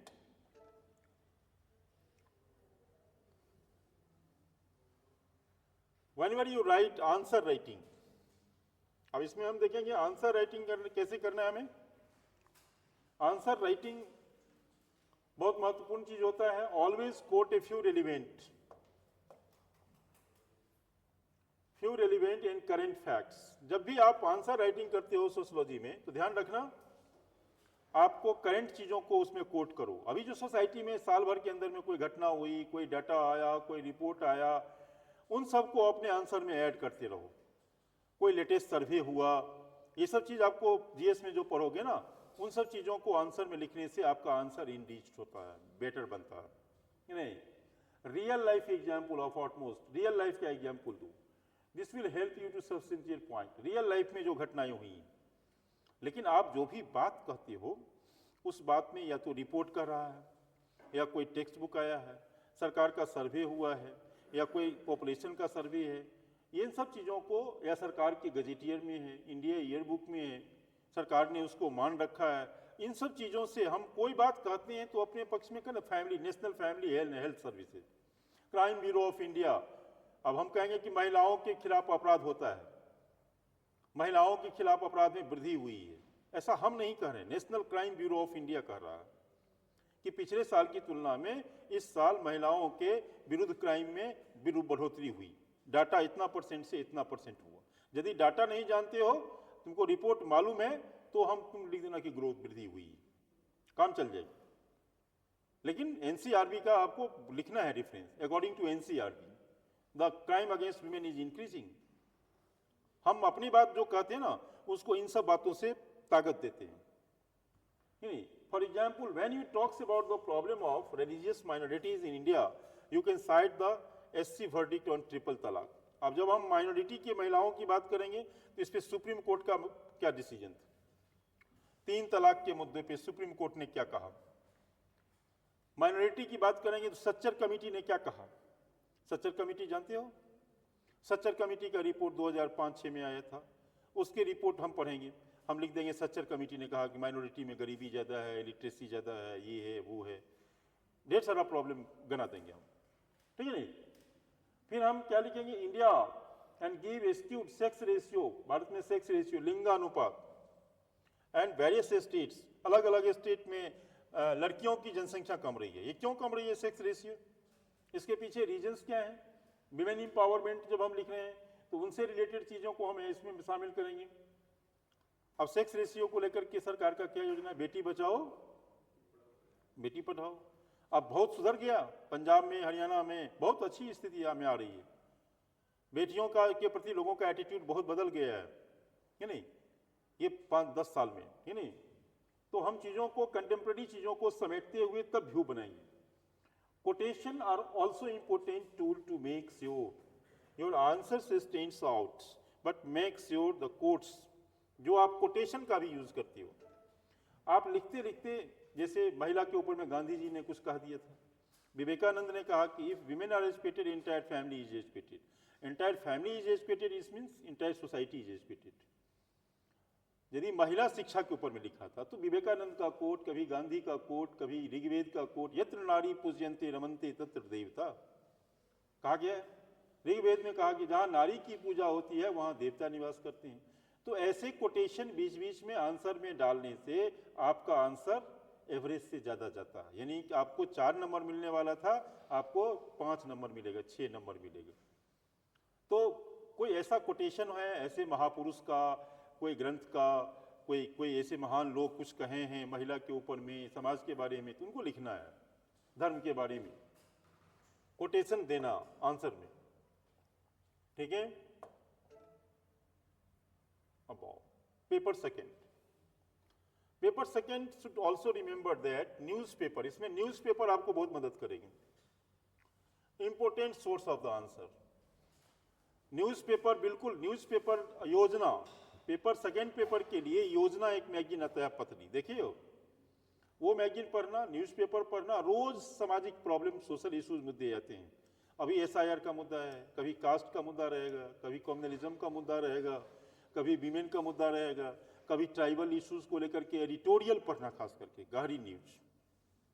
So definitely कि ये जो चीजें हैं, न्यूज़पेपर आपको बहुत सारा क्वेश्चन को कवर करेगा, कभी किसान का मुद्दा रहेगा, ये नहीं। So when you read the newspaper daily, make sure that what are the topics that are potential question in this paper। अब देखो gender, women issues, caste issues, tribal issues, Indian values, ये सब अब क्यों आया? मी टू वाला question में कल डिस्कस किया था, ये क्वेश्चन कहां से आया? अब मी टू ये वर्ड कहां से आया? पहले क्या हुआ कि नाना पाटेकर जो हीरो है, उसके ऊपर में एक हीरोइन ने आरोप लगाया कि 10 साल पहले शूटिंग के दौरान इसने मेरे को सेक्सुअली ह्यूमिलिएट किया। 5 दिन के बाद फिर दूसरा हीरोइन आई, उसने अमिताभ बच्चन पे, किसी ने गोविंदा पे, तो किसी ने और पे, सब पे आरोप लगाया कि ये भी शूटिंग के दौरान मेरे को ऐसा किया था 10 साल पहले, सिनेमा बनाने के क्रम में सेक्सुअली ह्यूमिलिएट किया, है नहीं। मीडिया ने क्या किया कि इसका नाम रख दिया मी टू। क्या रख दिया? नाम कौन रखा? मीडिया, टेलीविजन चैनल वाला सब, me too me too me too, हल्ला हो गया, मी टू अखबार में छप गया। अब मी टू को यही यूपीएससी वाला क्या किया, मी टू को उठा के क्वेश्चन पूछ दिए कि what do you mean by me too और पेट्रियार्की और महिलाओं के साथ जो हो रहा है, क्या हो रहा है, किसी को 150 वर्ड में पूछ दिए सोशियोलॉजी में। तो इसीलिए करेंट चीजों को पढ़ना ये is very good. Make sure your answers are multi dimensional, answer का डायमेंशन बड़ा होना चाहिए। मल्टी डायमेंशनल का मतलब है answer social point of view से, इकोनॉमिक पॉइंट ऑफ व्यू से, पॉलिटिकल पॉइंट ऑफ व्यू से कसा हुआ होना चाहिए। ऐसा नहीं कि वन साइडेड लिख दिए, है नहीं, किसी चीज के 3-4 पहलू हैं। You should never forget 3 words, anything from social point of view, anything from economic point of view and anything from political point of view, ठीक है नहीं। ये 3 वर्ड्स यूपीएससी के तैयारी के दरमियान हमेशा दिमाग में रखना, सोशल, इकोनॉमिक एंड पॉलिटिकल। कोई चीज सोशली कैसा है, इकोनॉमिकली कैसा है और पॉलिटिकली कैसा है, ठीक है। Include various dimensions and perspective, for instance environmental movement in India also have the social angle. अब भारत में जितना भी पर्यावरण आंदोलन हुए, ये पर्यावरण का आंदोलन है, लेकिन इसके सोशल डायमेंशन है। आप सोचोगे कि तो पर्यावरण का मामला है, सोशल कैसे होगा? नहीं, ये सोशल डायमेंशन है। इसमें वीमेन एंड चाइल्ड इश्यूज भी है, ट्राइबल इश्यूज है। इसमें आंदोलन में महिला ज्यादातर आई। चिपको मूवमेंट कौन था? चिपको मूवमेंट का नाम सुने हो? पेड़ से चिपकने वाला सब महिला था, बच्चे थे, पेड़ हम नहीं काटने देंगे, पेड़ से चिपक जाती थी, ये नहीं, चिपको मूवमेंट। अभी जो नर्मदा बचाओ, मेधा पाटेकर कौन है? सब महिला है। डिस्प्लेसमेंट का शिकार ज्यादातर महिला हुआ है नहीं। तो ये एक सोशल भी इसके डायमेंशन होते हैं, है नहीं। ट्राइबल लोग सब डिस्प्लेस हुए हैं, ठीक है। अब for example you take the following questions from paper second. अब 18 में देखो क्वेश्चन क्या आया, इलेबरेट। देखो ये मैं चर्चा कर, me too movement and its impact on India. UPSC का 18 में क्वेश्चन आया, पूछ दिया मी टू का इंडिया में क्या इंपैक्ट रहा। अभी मैं चर्चा किया हूं ना, क्वेश्चन से पहले आपको बता दिया मी टू। अब ये मी टू वही में जो बताया वही चीजें हैं। This question based on current affairs, ये करंट अफेयर्स का क्वेश्चन उठा के डाल दिया। वर्क प्लेस, अब सरकार ने एक नियम बनाया है, sexual harassment at work place and prevention act. ये 2013 में, ये 13 में एक कानून बना, 2013, sexual harassment at work place. अखबार में रोज आते हैं महिलाओं को ऑफिस में कास्टिंग काउच, सिनेमा में होता है कास्टिंग काउच, है नहीं, वाइफ स्वेपिंग। कास्टिंग काउच सुने हो? क्या होता है कास्टिंग काउच? 19% हीरोइन जो सिनेमा में रोल भूमिका निभाते हैं उनको डायरेक्टर प्रोड्यूसर के साथ कंप्रोमाइज करने होते, रिलेशनशिप बनाने होते हैं, नहीं तो सिनेमा नहीं मिलेगा, रोल नहीं मिलेगा। ये सब ने स्वीकार किया है, इसी को बोलते हैं कास्टिंग काउच। आपको सिनेमा में रोल चाहिए, भूमिका चाहिए, डायरेक्टर प्रोड्यूसर के साथ रिलेशनशिप बनाइए। ये सब स्वीकार किया, बोली है मीडिया में आके, हाँ मेरे साथ भी ऐसा हुआ, उसके साथ हुआ। इसी को बोलते हैं कास्टिंग काउच। वर्ड भी सीखो, टर्मिनोलॉजी सीखो, इस समय दम है ये नहीं। तो जब मीटू लिखोगे तो एक कास्टिंग काउच का मामला आएगा कि भारत में फिल्म में, मीडिया में कास्टिंग काउच है। ये क्या है? महिला जब घर से बाहर काम करने के लिए जाता है तो ऑफिस में सेक्सुअल एक्सप्लॉयटेशन होता है, ठीक नहीं, सेक्सुअल हरासमेंट होता है। तो इन सब को रोकने के लिए 2013 में सरकार ने कानून बनाया, सेक्सुअल हरासमेंट एक्ट कानून 2013। ये कानून का मतलब सीधे जेल जाएगा आदमी यदि महिला को कमेंट करेगा, क्रिटिसाइज करेगा, आलोचना करेगा या प्रपोज करेगा या गलत तरीके से देखेगा। सर सेक्सुअल हरासमेंट के बहुत सारे रीजंस हैं। महिला को बेबी कहना, महिला को डार्लिंग बोलना, आई लव यू कहना, स्टेयर करना, ये सब सेक्सुअल हरासमेंट में आएगा। लड़की बोलेगी मेरे को स्टेयर कर रहा है ऑफिस में, तो तुम्हारे ऊपर एक्ट लग जाएगा, जाओगे जेल, ठीक है नहीं। स्टेयर नहीं करना, बेबी बोलना, बेबी नहीं बोलना, नाम से बुलाओ, डार्लिंग बोलना, आई लव यू बोलना, ये सब हरासमेंट के कैटेगरीज में आ जाते हैं, ठीक है कि नहीं। ऑफिस में, कार्यस्थल में किसी महिला को ऐसे नहीं बोल सकते हैं आप। और यू गेटिंग माय पॉइंट? तो दिस इज इसी को लेकर के जो न्यूज बन रहे थे, इसी से यूपीएससी क्या किया है, क्वेश्चन डाल दिया। और यू गेटिंग माय पॉइंट्स? नहीं। Now look at another question 2017 में, indebtedness is one of the serious issue leading to farmer suicide. Bharat में फार्मर सुसाइड, सुसाइड जो है ना, देखो सुसाइड हम पेपर फर्स्ट में दुर्खिम का थ्योरी पढ़ेंगे, पेपर फर्स्ट में दुर्खिम का थ्योरी पढ़ेंगे, और सेकेंड पेपर में इसको फार्मर सुसाइड से जोड़ दिया है। आपको सुसाइड का थ्योरी मालूम है कि सुसाइड क्या है, सुसाइड कितने प्रकार के होते हैं, सुसाइड क्यों करते हैं। अब उसी को सेकेंड पेपर में क्या किया है, फार्मर सुसाइड से जोड़ दिया है। अब फार्मर जो भारत में सुसाइड कर रहे हैं किस कारण, इनडेप्टनेस। इनडेप्टनेस क्या हुआ, फार्मर 5 लाख रुपया लेकर के कॉटन की खेती, सबसे ज्यादा फार्मर सुसाइड विदर्भ में होता है, महाराष्ट्र में। अब वो कॉटन की खेती किसी नेचुरल क्लाइमेटी आपदा के कारण बर्बाद हो गई। अब जो 5 लाख रुपया किसी साहूकार से लेकर के खेती किया था, किसान बोला था कि फसल काट के जो आमदनी आएगा तो आपको हम पैसा दे देंगे। अब इसकी फसल तो बर्बाद हो गई, साहूकार उसको परेशान करते हैं मेरा पैसे लौटाओ, इसके घर की स्थिति खराब हो गई, अब वो कहां से पैसे देगा, वो तो फार्मर सुसाइड कर लेता है। Most of the farmer suicide का यही इनडेप्टनेस रीजन है, कर्ज में है, वो खेती करने के लिए कर्ज लेता है और फसल बर्बाद हो गया, सरकार उनका सिक्योरिटी देता नहीं, तो most of the farmer suicide Vidarbha Maharashtra में होता है। वहां के फार्मर्स बहुत सुसाइड किए हैं, तो उसके रीजन को आपको बताना है कि क्या क्या रीजन है। इनडेप्टनेस का, सरकार का सपोर्ट सिस्टम, चीजें को हम इलेबोरेट करेंगे। Discuss reason and suggest things. Here you have talk about the various farmer suicide, हमेशा आते रहते हैं न्यूज में, वैगरीज सुसाइड, एग्रीकल्चर और चीजों को लेकर के हम देखेंगे, मेंटल हेल्थ खराब हो जाता है, ठीक है। इन sociology you can embellish your answer by including relevant diagram. अब हम अपने आंसर्स को और बेहतर कैसे बनाएं, तो डायग्राम का प्रेजेंटेशन करो, फ्लो चार्ट बना सकते हो, फ्यू स्टैंडर्ड्स टॉपिक्स पे, आप सब पे नहीं होता है, कॉन्सेप्ट को आप इलेबरेट ढंग से बनाओ, फ्लो चार्ट बनाओ, डायग्राम बनाओ, जहां जहां पाई डायग्राम बनाओ, टेबुलर फॉर्म में रखो, डाटा को वगैरह रखो, पॉइंट फॉर्म में रखो। ये सब चीजें आपको करेंगे तो आपका आंसर बेटर होगा, नहीं। On every topics develop point from both side. Positive और निगेटिव दोनों सोचना है, जब भी आंसर लिखें तो उसके दोनों पहलू होते हैं, ऐसा नहीं कि किसी चीज का निगेटिव नहीं होता है। तो हमेशा पॉजिटिव साइड भी लिखना है, उसके निगेटिव साइड को भी लिखना है, ऐसा नहीं कि वन साइडेड आंसर नहीं लिखना है आपको, is right. And present a balanced picture लिखना है।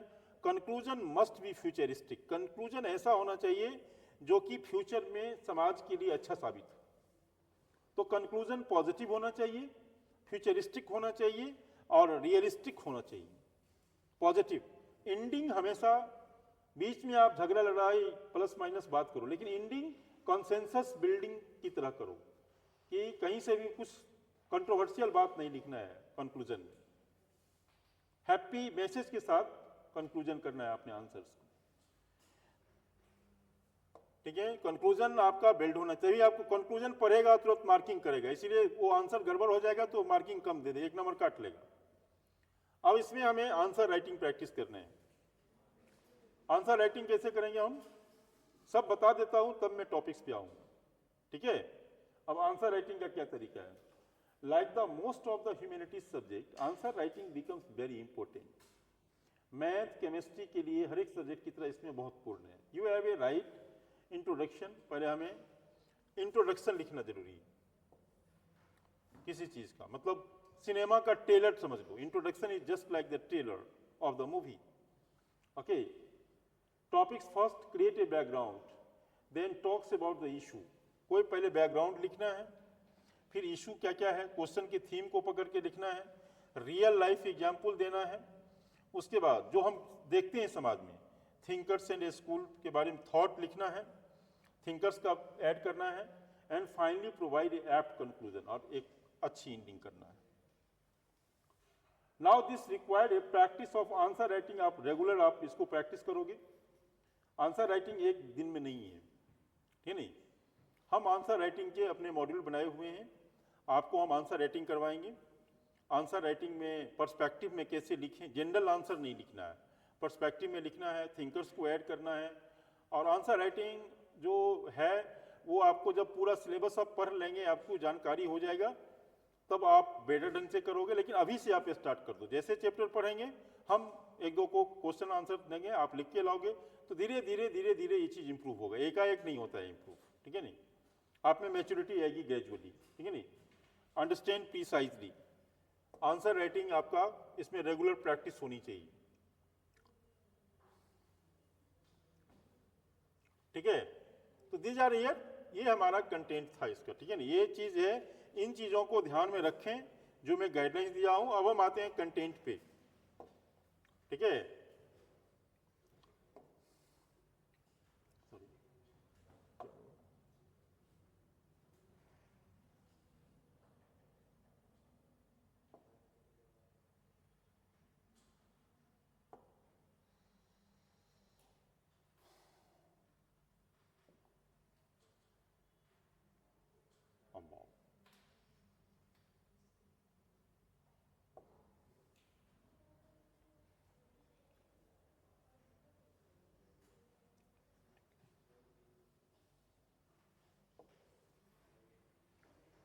पहला टॉपिक्स,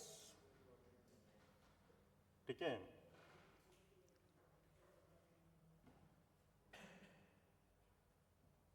टॉपिक्स आ जाओ, कॉपी निकालो सब लोग।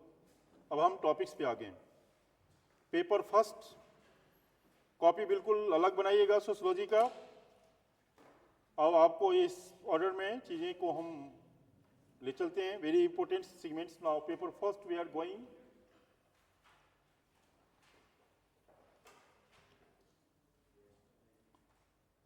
Paper first, chapter first, topic first. This is a good day, Tuesday we are going to start now, ठीक है। हमारा टॉपिक्स है सिलेबस में modernity and social change in Europe and emergence of sociology.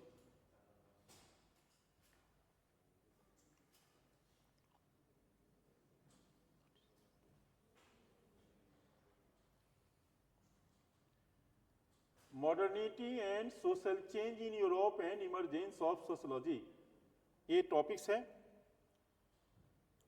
Many times repeated questions यहां से आए हैं। Repeated question ये सेक्शन से आते हैं। Over the gap of the year frequently question asked here.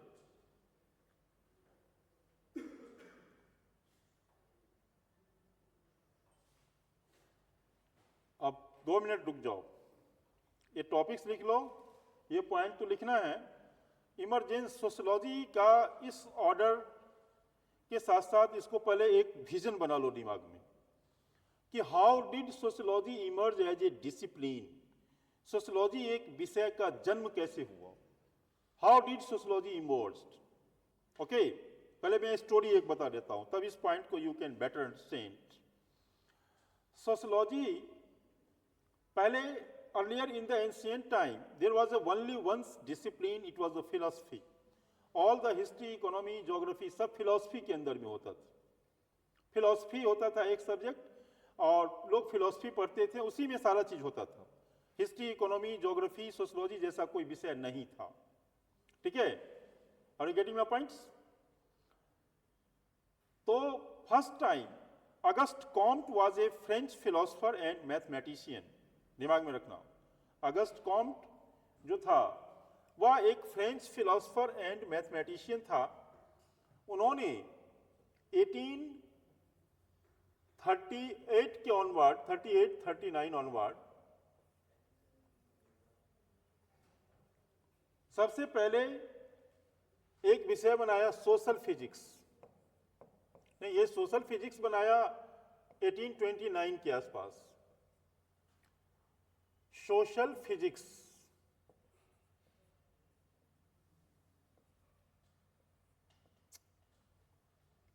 Social physics, इसको हिंदी में बोलते हैं सामाजिक भौतिकी।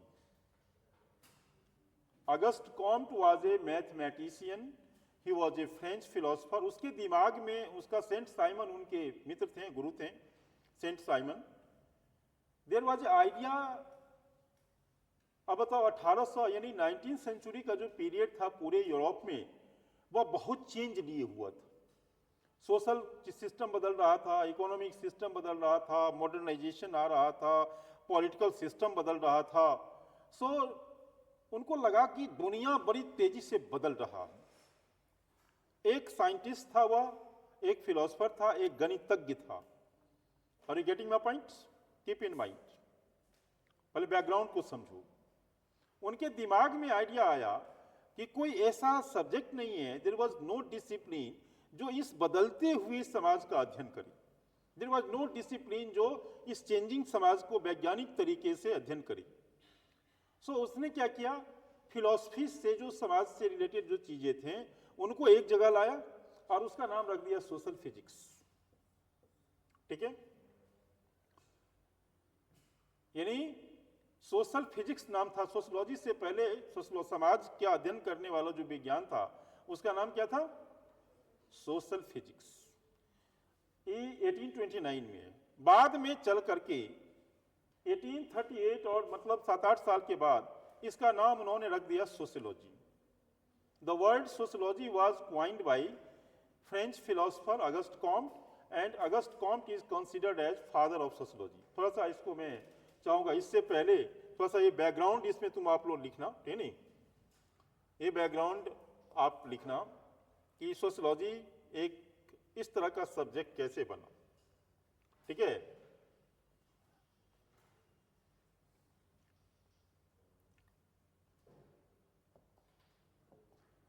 अब देखो,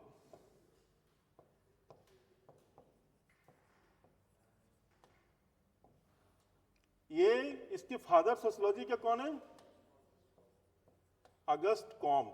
हम जीरो से स्टार्ट करते हैं। आप August Comte is the father of sociology. ठीक है, थोड़ा सा अगस्ट कॉम्ट के बारे में जान लो। ये क्या था? ही वॉज ए मैथमेटिशियन, ये गणितज्ञ था। मैथमेटिक्स पढ़ने वाला कोई आदमी समाज के बारे में पूरी इतनी बड़ी थिंकिंग रखता है कि नहीं? फ्रेंच फिलोसोफर ने सोसाइटी के बारे में एक सोशियोलॉजी की नींव रखी। ठीक है नहीं? इनके जो गुरु थे सेंट साइमन। अब इन्होंने क्या किया? इन्होंने कहा कि ये जो सब्जेक्ट है सोशियोलॉजी, इनको कहा पॉजिटिव साइंस ऑफ सोसाइटी। क्या कहा? Positive science of society. यानी पॉजिटिव साइंस हो गया कि फिजिक्स, केमिस्ट्री और बायोलॉजी की तरह सोशियोलॉजी एक विज्ञान है। इसी को बोलते हैं सोशियोलॉजी में पॉजिटिविज्म। ये ध्यान रखना, ये हमेशा वर्ड आएगा, इससे क्वेश्चन आएगा, बहुत इंपॉर्टेंट पॉइंट है ये। पॉजिटिविज्म क्या है? The concept of positivism given by August Comte. Positivism वो अप्रोच है, वो तरीका है जिसमें फिजिक्स केमिस्ट्री की तरह सोशियोलॉजी को साइंस बताया, और फिजिक्स केमिस्ट्री की तरह सोशियोलॉजी को समझने का जो प्रयास था अगस्ट कॉम्ट का, this is called positivism. August Comte was the father of positivism in sociology. Not only sociology, समाज शास्त्र को वह फिजिक्स केमिस्ट्री और बायोलॉजी की तरह साइंस मानता था और उसको साइंस प्रूव करने की कोशिश किया। This is the approach, it is called positivism. Positivism, कोई पूछे कि पॉजिटिविज्म क्या है, पॉजिटिविज्म पे क्वेश्चन आएगा, तो समझ लो पहला थिंकर्स तुम्हारे दिमाग में आना चाहिए अगस्ट कॉम्ट। उन्होंने पॉजिटिविज्म का हिंदी में बोलते हैं प्रत्यक्षवाद। पॉजिटिविज्म का मतलब होता है सोशियोलॉजी का हर एक चीज साइंटिफिक है, वैज्ञानिक है, फिजिक्स केमिस्ट्री की है की तरह है, और he left no stone unturned in proving sociology as a science.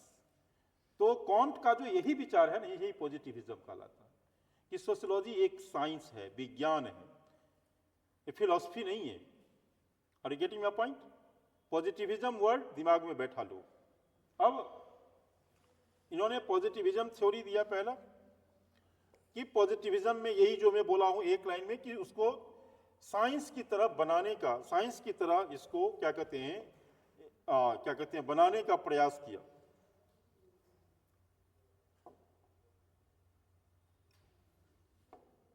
हाँ ठीक है। अब इन्होंने समाजशास्त्र में इसका क्या योगदान है, तो समाजशास्त्र में इन्होंने क्या योगदान दिया? दो तीन थ्योरी दिया इनको। इन्होंने पहला थ्योरी दिया कॉम्ट, थोड़ा सा कॉम्ट के बारे में लिख लो, तो हम टॉपिक्स पे अभी जो आएंगे ना उसको, चूंकि फादर हैं तो कॉम्ट एज ए थिंकर साहब को पढ़ना तो नहीं है, बट कॉम्ट फादर है तो उसके बारे में सारा जानकारी रखना है। उन्होंने दिया law of three stage, law of three stages दिए। लॉ ऑफ थ्री स्टेज में first stage is theological stage,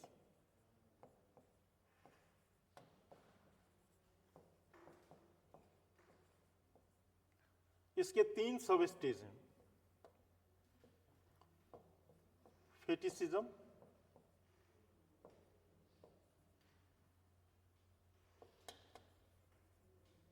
polytheism, और तीसरा है मोनोथीज्म।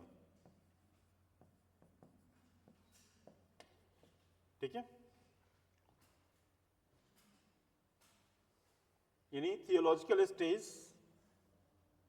धार्मिक स्टेज, जादू टोना की, फेटिस का मतलब होता है जादू टोना, पॉलीथीज्म का मतलब होता है बहुदेववाद, बहुत सारे ईश्वर देवी देवता, मोनोथीज्म का मतलब होता है एक ईश्वर एक भगवान के कॉन्सेप्ट।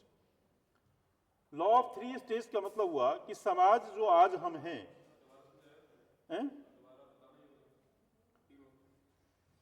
पहला स्टेज थियोलॉजिकल स्टेज के तीन सब स्टेज में फेटिसिज्म का मतलब होता है जादू टोना की अवस्था। जब प्राचीन काल में आदमी, जब धर्म का विकास हुआ, समाज बना, तो धर्म नहीं था, वहां जादू टोना में ही धर्म दिखाई देता था। फिर मध्यकाल में आते आते बहुत सारे देवी देवता धर्म आ गया, इसको बोलते हैं पॉलीथीज्म, है नहीं। और मोनोथीज्म आज जिस स्टेज में, आज एक ईश्वर एक गॉड की हम बात कर रहे हैं, तो आज का समय मोनोथीस्टिक सोसाइटी, आज भगवान ईश्वर एक हैं, हम बात करते हैं। थियोलॉजिकल स्टेज का मतलब होता है धार्मिक अवस्था, यानी प्राचीन काल में जो आदमी थे, धर्म का विकास ऐसे ऐसे स्टेज में हुआ। और गेटिंग माय पॉइंट? समाज अब प्राचीन से अभी तक तीन स्टेज बोला, समाज के डेवलपमेंट के तीन स्टेज हैं। हमारा धर्म का डेवलपमेंट या समाज का डेवलपमेंट कह लो, ओवरऑल तीन स्टेज से गुजरा है। पहले के आदमी बहुत ज्यादा धार्मिक होते थे, खाने पीने चल हर एक काम में धर्म हो, धर्म हमारा जीवन का लाइफ था, है नहीं। तो इसी स्टेज को बोलते धार्मिक अवस्था। हाँ, रिलीजन हर एक जगह होता था, वहां भी रिलीजन था, वहां फेटिसिज्म था, सबसे पहले जब रिलीजन शुरू हुआ तो रिलीजन ऐसे थोड़े था, रिलीजन फेटिश होता था, जादू टोना में करते थे धर्म। जादू टोना कहाँ से आया? सबसे पहले ट्राइबल सोसाइटी में जादू, आज भी जादू टोना जनजातीय समाज में सबसे ज्यादा होता है, ब्लैक मैजिक, व्हाइट मैजिक वहां होता है। जादू टोना शुरू का अवस्था था, ठीक नहीं? आज भी जनजातीय पेड़ में क्या कहते हैं, जादू टोना करते हैं, बहुत सारे ऐसी चीजें होती हैं, ठीक नहीं? जादू टोना से आया क्या, बहुत सारे देवी देवता आ गए। अब उसके बाद आज एक कॉट आ गया। हाँ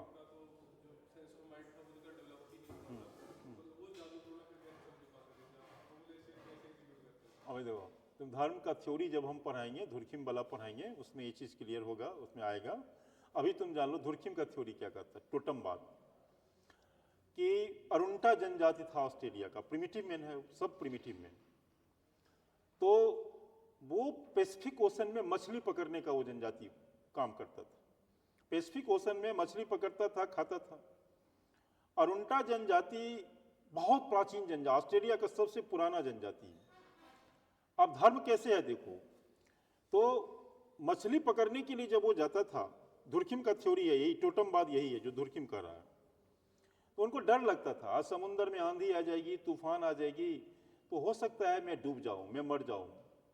या दूसरा डर ये था कि आज मैं मछली पकड़ने के लिए जा रहा हूं, मछली यदि नहीं पकड़ा तो रात में खाना क्या खाएंगे। ये दो डर था उसके पास। अब इस डर के कारण हर एक आदमी में डर होता है, करियर का, खाने का, पीने का, घर का। वह क्या करता था, अपने क्लैन रिलीजन, पूर्वज जिसको हम पितृदेव बोलते हैं, मेरे फादर, उनके फादर, उनके फादर, 7 जनरेशन जो मर गए ऊपर चले गए, उसको बोलते हैं पितृदेवता, हम लोग बोलते हैं अपने घर में। उनकी भी पूजा हमारे समाज में आज होती है कि नहीं? पितृपक्ष में हम अपने पूर्वजों को पिंडदान करते हैं। हमारे फादर फादर, उनके फादर, उनके फादर, 7 जन, उसको क्लैन बोलते हैं, क्लैन। 7 जनरेशन के जो ऊपर जो होंगे उसको बोलते हैं, एक ही क्लैन के लोग हैं। उस क्लैन के कोई सिंबल होता है, कोई सिंबल यानी चिन्ह होता है। वह अपने पितृदेव के सिंबल को घर में रख करके बढ़िया से पूजा करता है, उस पर धूप बत्ती अगरबत्ती जो भी होता है तरीका पूजा करने का, और तब वो शिकार करने के लिए, मछली पकड़ने के लिए जाता है।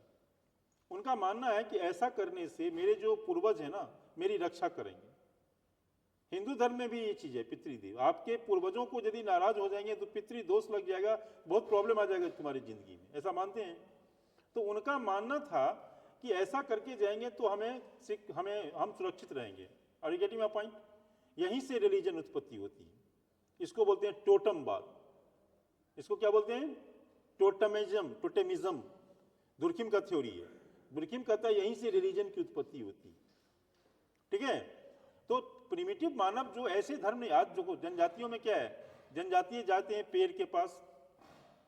अभी भी मैं तो जाता हूं पढ़ाने के लिए, अरुणाचल, मणिपुर, मिजोरम, झारखंड, पेड़ का वो पूजा करते हैं। सूर्य देवता तो हमारे हिंदू में भी पूजा करते हैं, लेकिन सूर्य नेचर का पूजा करते हैं। वो पानी के भी देवता होते हैं। उनके धर्म जो होते हैं ना, वह पत्थर का भी पूजा करता है। उनके धर्म कहीं ना कहीं से लोकल जो चीजें होती हैं उन्हीं से रिलेटेड होती हैं। तो एनिमीज वह मानते हैं कि तुलसी पेड़ में आत्मा होती है, क्योंकि पेड़ उनके लाइफ में, जंगल बहुत बड़ा रोल प्ले करता है। उनका खाना पीना सब कुछ वहीं से आता है, फ्यूल, ईंधन सब आता है जंगल से। तो प्रिमिटिव मानव जादू टोना के रूप में धर्म को लेते थे, ये रूप नहीं था। अब आया थियोलॉजिकल के बाद क्या आया हमारा दूसरा स्टेज आया मेटाफिजिकल।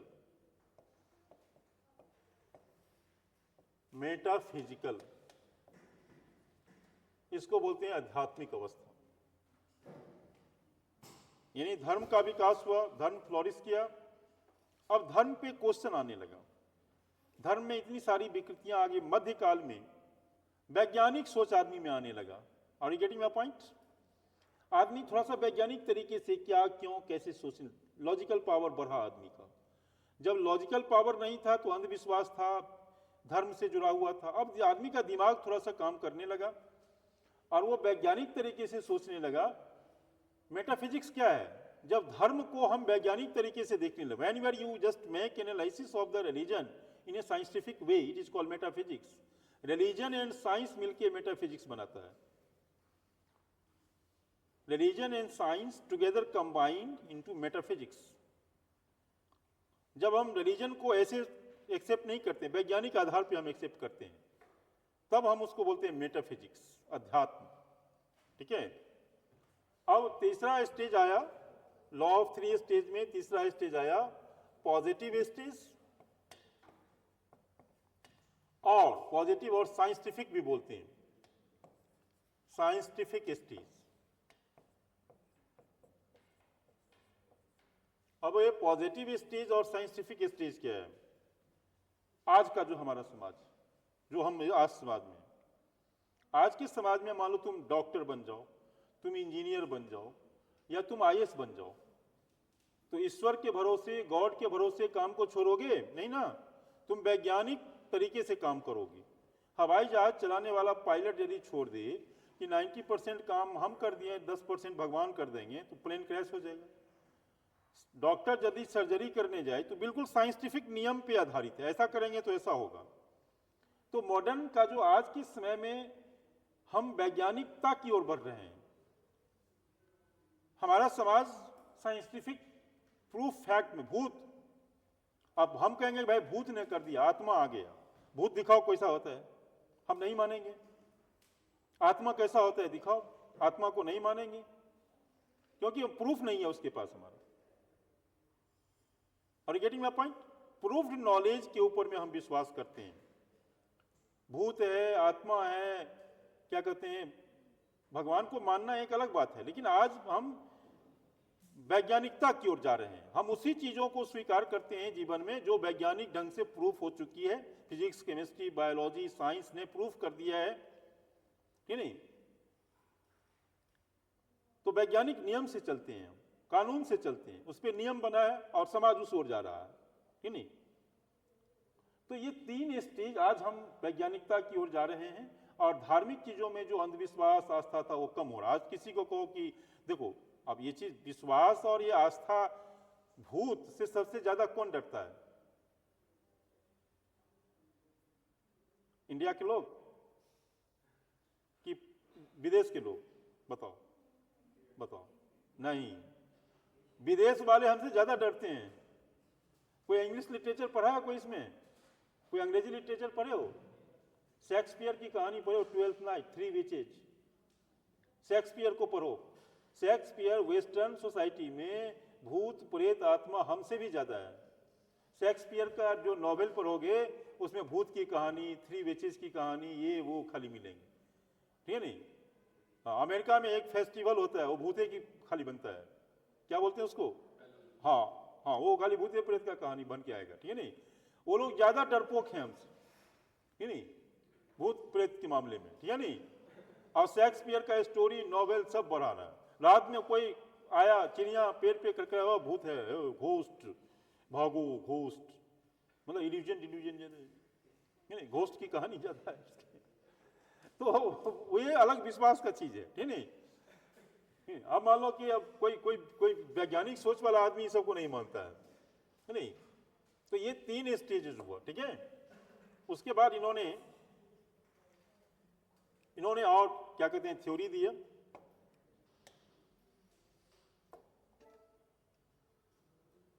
अब देखो, इन्होंने थ्योरी जो दी है ना, एक और थ्योरी इन्होंने,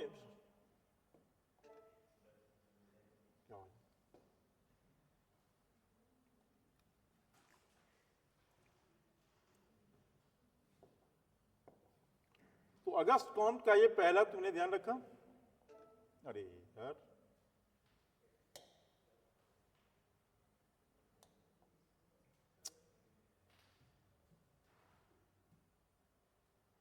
नो,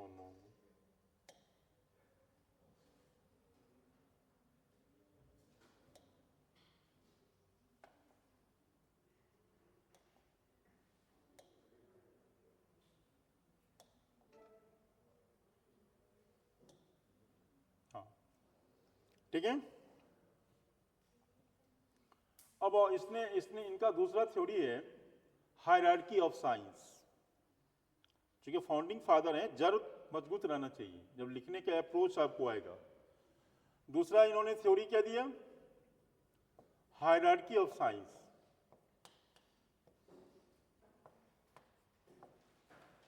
हायरार्की ऑफ साइंस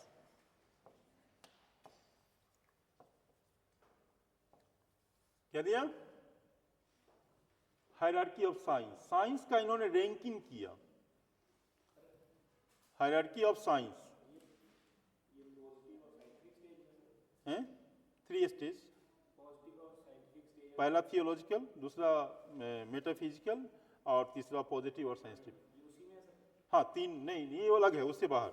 वो थ्योरी थी, लॉ ऑफ 3 स्टेज हो गया, 3 थ्योरी थे, 3 ही पॉइंट। ये दूसरा है, दूसरा इसीलिए लिखा ना, दूसरा हायरार्की ऑफ साइंस लिखो ना, हायरार्की ऑफ साइंस। इनका दूसरा जो योगदान है सोशियोलॉजी में, उन्होंने साइंस का रैंकिंग किया, ठीक है। अब देखो, पहला जो तुम टॉपिक शुरू किए थे मॉडर्निटी, उसका ये पार्ट नहीं है, मैं अलग से बता रहा हूं। बाद में हम उस टॉपिक्स को, इसको पहले इंट्रो कर लेते हैं, फिर उसको हम आगे बढ़ाएंगे, ठीक है। Hierarchy of science. अब देखो, एक डायग्राम बनाना ऐसी, मैथमेटिक्स, मैथमेटिक्स के बाद फिजिक्स, उसके बाद केमिस्ट्री, उसके बाद बायोलॉजी, ठीक है। बायोलॉजी के ऊपर एरे से एरे डाल के एस्ट्रोनॉमी, और उसके बाद सोशियोलॉजी डाल देना। ऐसे करके एक डायग्राम बनाओ, नीचे से ऊपर की ओर, पेड़ की तरह। हाँ, बायोलॉजी के बाद सोशियोलॉजी, एस्ट्रोनॉमी है ये बोला ना, एस्ट्रोनॉमी, एस्ट्रोनॉमी, और इसके ऊपर हो जाएगा सोशियोलॉजी। हाँ, ऐसे एरो डाल डाल के ऐसे करके नीचे से ऊपर की ओर बनाओ, ठीक है। समझने के लिए मैं बता रहा हूं। अब ये जो मैथमेटिक्स है, ये पेड़ की कल्पना करो, और पेड़ की सबसे ऊपर ये है, पेड़ की सबसे ऊपर पार्ट एक पेड़, जस्ट लाइक द ट्री की तरह कल्पना देखो। ये हो गया सबसे ऊपर वाला सोशियोलॉजी, और सब पेड़ का जड़ हो गया मैथमेटिक्स, ठीक है। अगस्त कॉम्प ने कहा, mathematics is the root of all sciences. Write down, mathematics is the root of all sciences. सभी विज्ञानों की रूट क्या है? मैथमेटिक्स। सभी विज्ञानों का रूट क्या है? मैथमेटिक्स। मैथमेटिक्स से ही सारे साइंस निकले हैं, ठीक है। और sociology is the queen of all sciences. Write down, sociology is the queen of all sciences. सभी विज्ञानों की रानी कौन है? सोशियोलॉजी।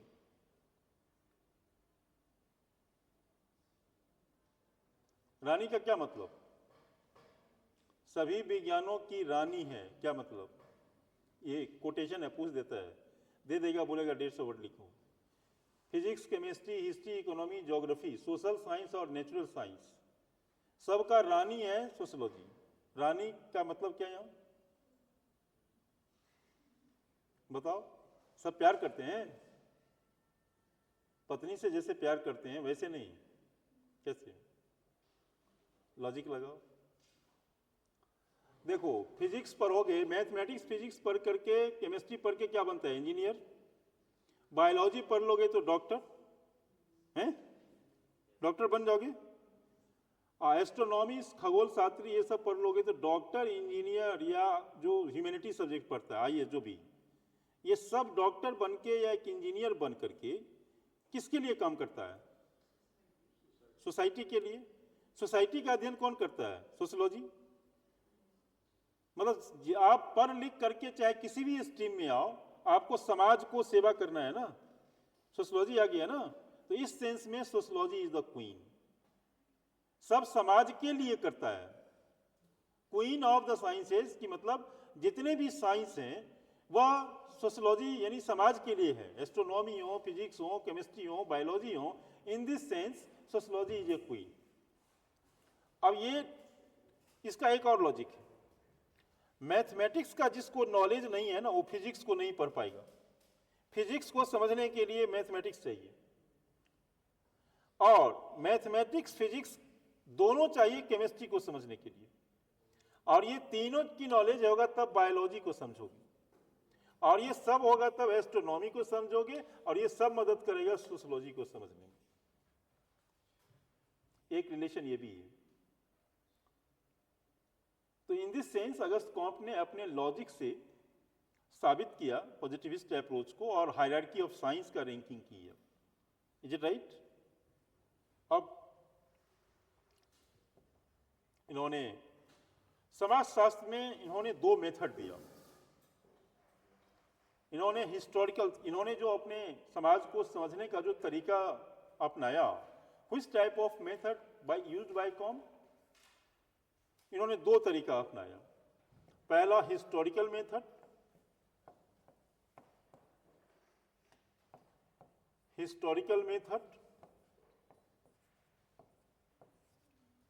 और दूसरा कंपैरेटिव मेथड।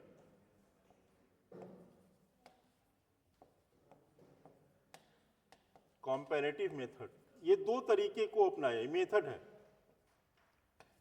ठीक है।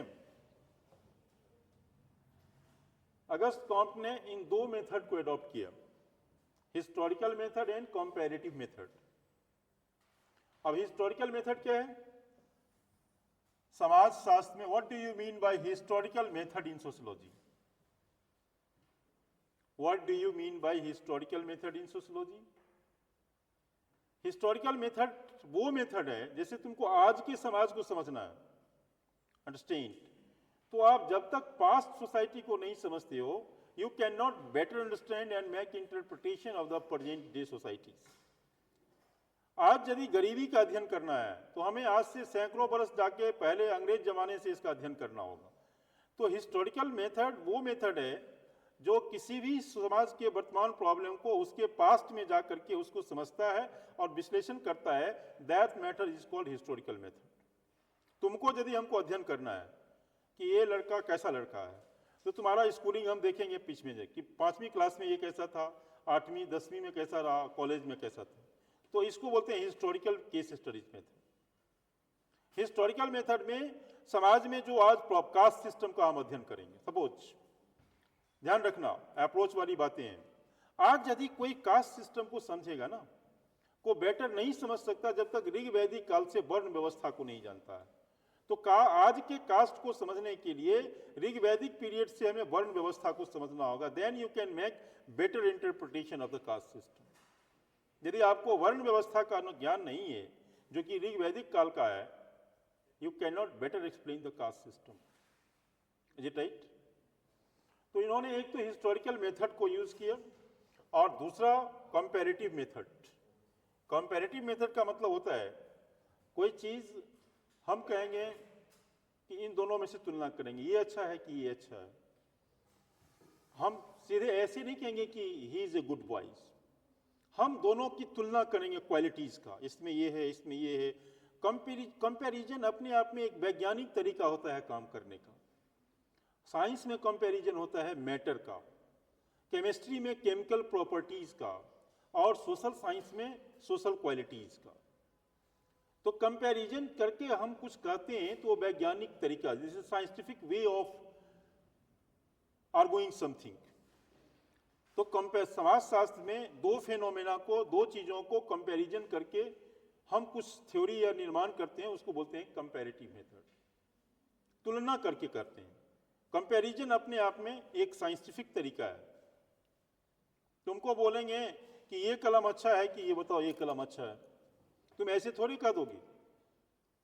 तुम इसके क्वालिटीज को देखोगे, गुण को देखोगे, इसके कलर को देखो, बहुत सारी चीज ऑब्जर्व करोगे, तब कहोगे सर ये पेन अच्छा है या ये पेन अच्छा है। तो सिमिलरली सोशियोलॉजी में कंपैरिजन्स का एक तरीका होता है। तो इन्होंने ये भी सोशियोलॉजी में योगदान दिए, ठीक है। तो Auguste Comte contributed a lot, और भी इसके बहुत सारे पॉजिटिविज्म का एक बहुत बड़ा थ्योरी है अगस्त कॉम्ट का।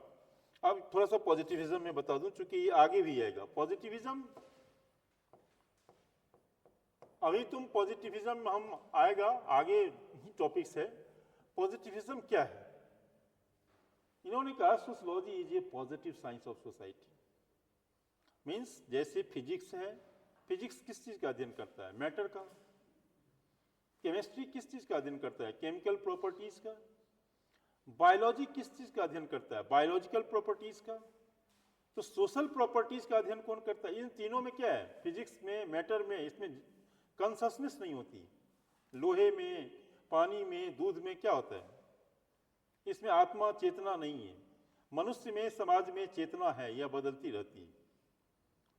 तो सोशलॉजी कंससली इन बदलते हुए समाज का अध्ययन करता है। Sociology studies the changing societies. आज जो समाज में बदलाव आ रहा है, changing phenomena of the society, और चेंजिंग फेनोमेना का जो हमेशा बदलता रहता है, it is very difficult. Sociology को साइंस कहा, विज्ञान कहा, और अगस्ट कॉम्ट ने ट्राई टू प्रूव सोशलॉजी को एक फिजिक्स केमिस्ट्री से कम नहीं बना। इतना तुम कॉम्ट के बारे में जानकारी रखना है, ठीक है? अब आइए आप टॉपिक्स पे।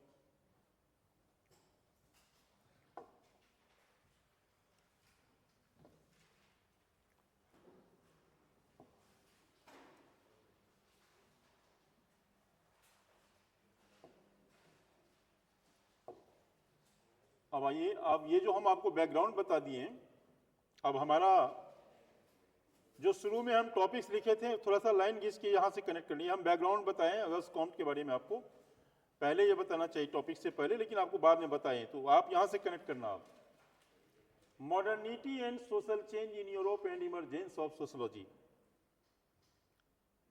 दिमाग में ये क्वेश्चन लाओ कि modern time, 18th century, 19th century से मॉडर्निटी, यानी 15वीं शताब्दी के बाद से मॉडर्निटी है। पुनर्जागरण जो आया, मॉडर्निटी को कहां से हम ट्रेस करेंगे? वेस्टर्न सोसाइटी में रेनासा से, पुनर्जागरण से ही मॉडर्निटी आना शुरू हो गया। रेनासा जानते हो? पुनर्जागरण यूरोप में आया। रेनासा, रेनासा क्या है? Renaissance was the period where the lot of intellectual emerged, scientific ideas came, lots of books written. So पूरे दुनिया में क्या हुआ? यूरोपियन सोसाइटी में नए नए चीज आने लगी, विचार आने लगे, आइडियाज आने लगे, थॉट आने लगे। लोग कंसस हो गया, मतलब पुरानी चीजों से लूभ गया था, पुराने सिस्टम से लोग ऊब गया था, राजा से, रजवाड़े से, ट्रेडिशन से, परंपरा से। अब ये जो आया ना, इसी को बोलते हैं एज ऑफ इनलाइटमेंट। क्या बोलेंगे? एज ऑफ इनलाइटमेंट क्या हो?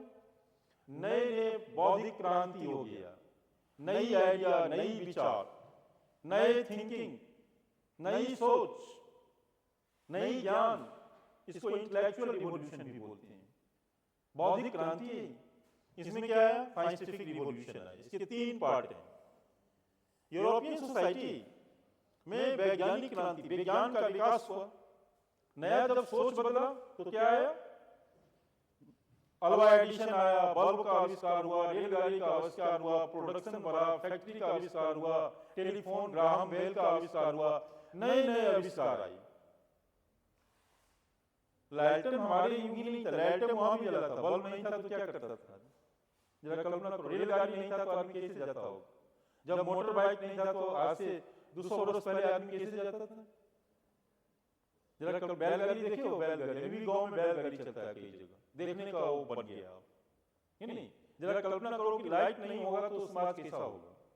तो इससे क्या हुआ? वैज्ञानिक क्रांति जब यूरोप में आई तो इंडिया में तो धीरे धीरे अंग्रेज का शासन था, तो इंडिया में भी रेलगाड़ी है। रेलगाड़ी कब आया इंडिया में? 53 मुंबई टू थाने पहला रेलगाड़ी चला। उससे पहले आदमी तो था, हमारे दादा पूर्वज पुराने, वो कैसे चलता? बैलगाड़ी। बैलगाड़ी से भी पहले क्या था? आदमी 25-30 किलोमीटर में जन्म लेता था, मर जाता था, कोई सुविधा नहीं थी, पैदल चलता था नहीं? घोड़ा खच्चर से जाता था, जानवर को यूज करता था। घोड़ा पे बैठे हो कि नहीं? घोड़ा सवारी क्यों माना जाता है? घोड़ा पे आदमी जाता था 10 किलोमीटर तक, घोड़ा को खिलाया घास, घोड़े घुड़सवारी किया। घुड़सवारी क्या था? तुम्हारे पास बाइक नहीं था तो घुड़सवारी क्यों आज आदमी घुड़सवारी करता है जी? क्योंकि उसका बाइक है, मोटर बाइक है। पहले मोटर बाइक हमारे गांव में कैसे लोग देखने के लिए जाता था, गाड़ी है। आज मोटर बाइक बड़ी कॉमन बन गई है। तो ये वैज्ञानिक साइंटिफिक रिवॉल्यूशन आया। when your scientific revolution came, there are so many sweeping change आया। आज टेक्नोलॉजी हमारे समाज को कितना बदल दिया, इंटरनेट कितना बदल दिया, मोबाइल कितना बदल दिया, लैपटॉप कितना बदल दिया, बदला कि नहीं बदला बोलो। उसी तरह से साइंटिफिक रिवॉल्यूशन आया तो it introduce so many sweeping change into the society. Family बदल गया, हमारी रिलीजन बदलने लगी, इससे क्या हुआ, हमारी इकोनॉमिक सिस्टम बदलने लगे। अब लोग जो मैनुअल काम करता था फैक्ट्री में आके काम करने लगे, पहले खेत में काम करता था। तो scientific revolution introduce a lot of change. रेलगाड़ी आया तो आप रेलगाड़ी से चलने लगी, घर से बाहर जाके काम करने लगी। सो इन यूरोपियन सोसाइटी का इम्पैक्ट इंडिया में भी हुआ, और यहाँ पर ब्रिटिश ने इंडस्ट्री लगाया, कंपनी लगाया, फैक्ट्री लगाया, रेलगाड़ी। लोग देखने जाते थे कि रेलगाड़ी क्या होता है। So definitely it played sweeping change. Development of science, और डेवलपमेंट ऑफ जब साइंस हुआ, देखो कोई चीज का यदि साइंस डेवलप करेगा ना, आज समाज में टेक्नोलॉजी का प्रभाव सबसे ज्यादा होता है।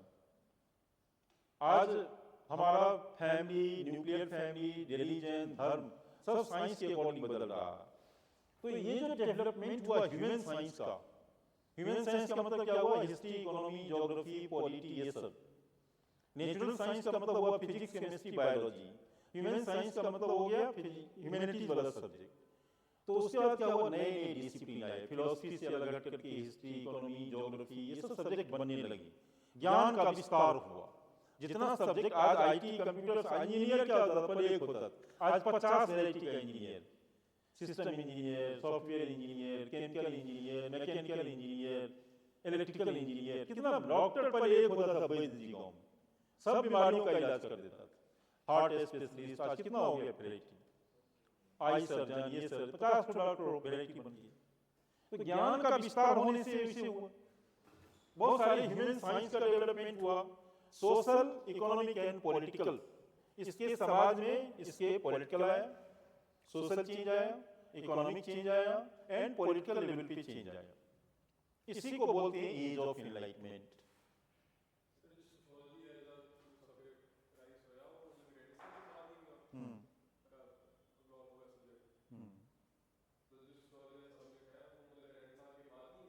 नहीं, पहले जो सब्जेक्ट था ना, एक ही सब्जेक्ट होता था, फिलोसफी, ह्यूमन साइंस में। देखो इवन की मैथ वगैरह भी है ना, सब फिलोसफी से निकला है। मैथमेटिक्स नहीं था, फिजिक्स नहीं था, केमिस्ट्री नहीं था, कुछ सब्जेक्ट नहीं था, सब एक ही सब्जेक्ट होता था, फिलोसफी। फिलोसफी क्या होता है जरा सोचो। आदमी के पास आइडिया, एक आइडिया का एक था, वो फिलोसफी देते थे कि कोई चीज फिनोमेना, जैसे बारिश होती है तो बारिश का या धूप निकली या चिड़िया या प्रकृति, इसके बारे में वो फिलोसफी देता है, ऐसा क्यों होता है। उसको गॉड से, रिलीजन से रिलेट करता है, प्रकृति से रिलेट करता है। फिलोसफी जो बड़े बड़े गणितज्ञ थे पुराने जमाने में, आर्यभट्ट, वो सब या तो धार्मिक थे या फिलोसफर थे। पुराने जमाने के जो मैथमेटिशियन होते थे ना, वह या तो धर्म गुरु होते थे या फिर वो क्या होते थे, किसी ना किसी क्या कहते हैं फिलोसफी से वो जुड़ी होती थी। और जितने भी शुरू के साइंटिस्ट हैं वह सब धार्मिक लोग हैं। तो यही फिलोसफी से सारा मैथमेटिक्स, फिजिक्स, केमिस्ट्री निकला है। फिलोसफी प्रोवाइड, वही आइडिया लेकर के डार्विन ने लिख दिया ओरिजिन ऑफ स्पीशीज। अब देखो न्यूटन का जो आइडिया निकला है, कहां से निकला, फिलोसफी से निकला है। मैग्नेटिज्म, गुरुत्वाकर्षण का नियम, गैलीलियो का जो आइडिया निकला है, कहां से निकला है। तो गैलीलियो, न्यूटन, ये सब कहीं ना कहीं, फिर ये सब जब आया तो वैसे वैसे फिजिक्स का डेवलपमेंट, मैथ के बाद फिजिक्स का डेवलपमेंट हुआ, फिर केमिस्ट्री का डेवलपमेंट हुआ। सबका जड़ में देखा जाए तो यही फिलोसफी और है। अच्छा, मैथमेटिक्स भी फिलोसफी, फिलोसफी अभी भी जो न्यूमरोलॉजी होती है उसमें गणना, अंक,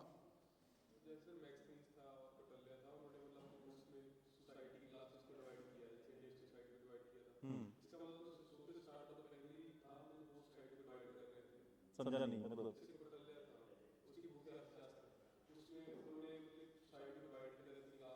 हाँ, नहीं देखो, कौटिल्य तो अभी है, कौटिल्य कुछ नहीं है। कौटिल्य तो अभी 5वीं सेंचुरी 7वीं सेंचुरी मौर्य काल में हो, उससे पहले वैदिक टाइम में जाओ, उससे भी पहले इंडस वैली सिविलाइजेशन। आज आप शहर में रहते हो ना, शहर में आज का ड्रेनेज सिस्टम दिल्ली में इतना खराब है, उस समय में सिटी सिविलाइजेशन था और ड्रेनेज सिस्टम था, अर्बन सिविलाइजेशन मिला है ना इंडस वैली में। तो जरा समझो उस आदमी के पास दिमाग रहा होगा, तभी तो ड्रेनेज सिस्टम बनाया, स्नानागार मिला है, वो लोग भी बाथरूम का कॉन्सेप्ट था।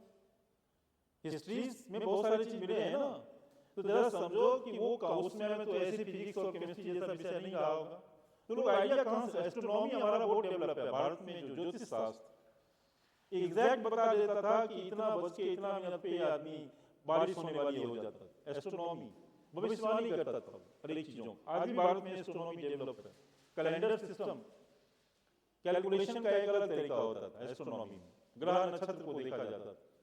आज भी देखोगे जो हमारा हिंदी कैलेंडर है, हिंदू जो कैलेंडर है, उसमें जो ऐसे 1 2 ये तो अंग्रेजी कैलेंडर को हम लोग फॉलो करते हैं ना, लेकिन कैलेंडर में चांद जो पूर्णिमा और अमावस्या जो होता है उसके एकदम कैलकुलेटेड होते हैं, एकदम परफेक्शन के साथ वो डेट के हिसाब से आ जाएगा। वो पूर्णिमा का डेट और वो कैलेंडर पहले निकल जाता है। जब ये 2026 का कैलेंडर अभी आने वाला होगा और वो एकदम गणना कर दिया होगा, इतना समय में इतना होगा, ये होगा, वो होगा। तो दिस इज ऐसे साइंस आए, लॉजिक आया, चीजें आया, लॉजिकल डेवलपमेंट हुआ आदमी में। एस्ट्रोनॉमी क्या है? ये लॉजिक है।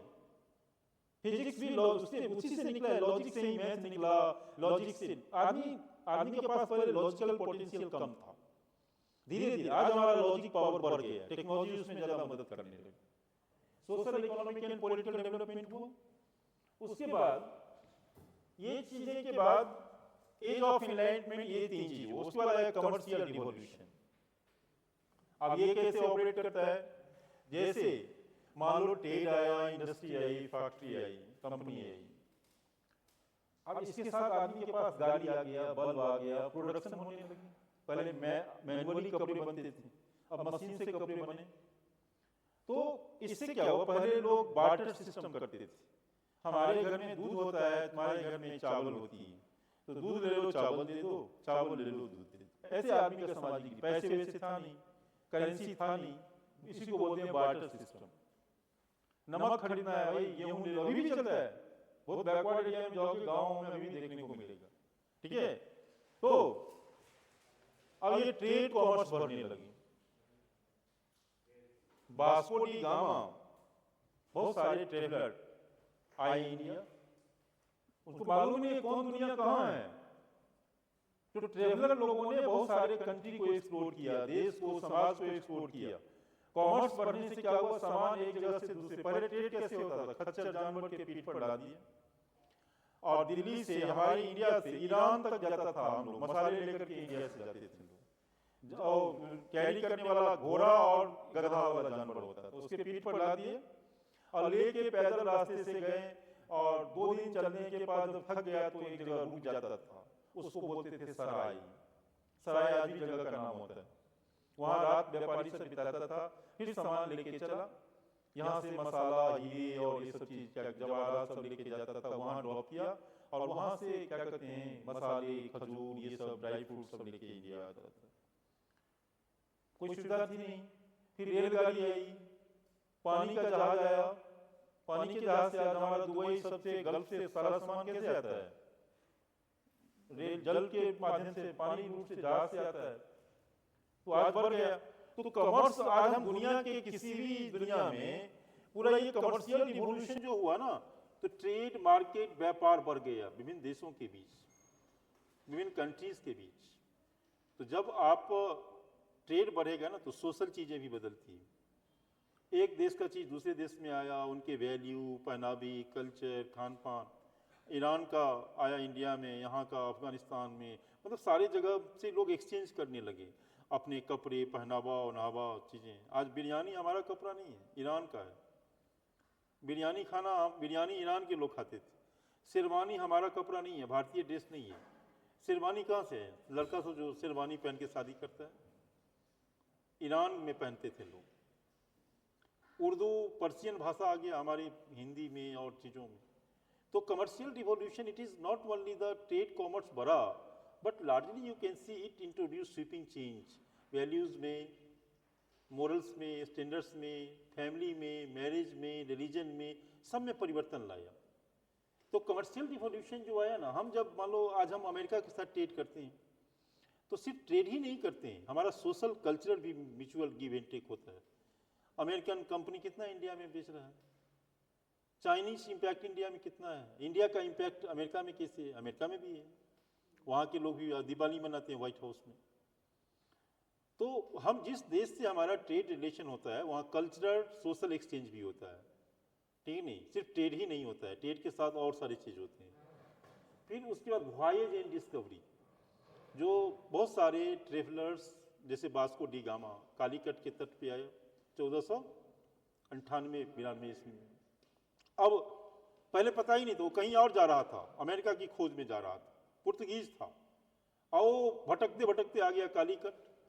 वो पता चला कि अच्छा यहाँ भी एक देश के लोग रहते हैं। ऐसे ऐसे बहुत सारे ट्रेवलर वॉयेज समुद्री मार्ग से बहुत सारे देशों को ढूंढ निकाला जहाँ मानव रहते थे, ठीक नहीं। फिर उनके साथ हमारा रिलेशनशिप बना, हमारे देश में फिर वो आकर के सत्ता कर ली। हम लोग तो उस समय में पहला जो आक्रमणकारी था, पहले तो अरब टर्क से शुरू हुआ 6ठी-5वीं शताब्दी में, कितना मुस्लिम शासक 1000 वर्ष तक भारत पे शासन किया। उसके बाद क्या कहते हैं, अंग्रेज, डच, फ्रेंच, पुर्तगीज ये सब आके भारत में रूल किए।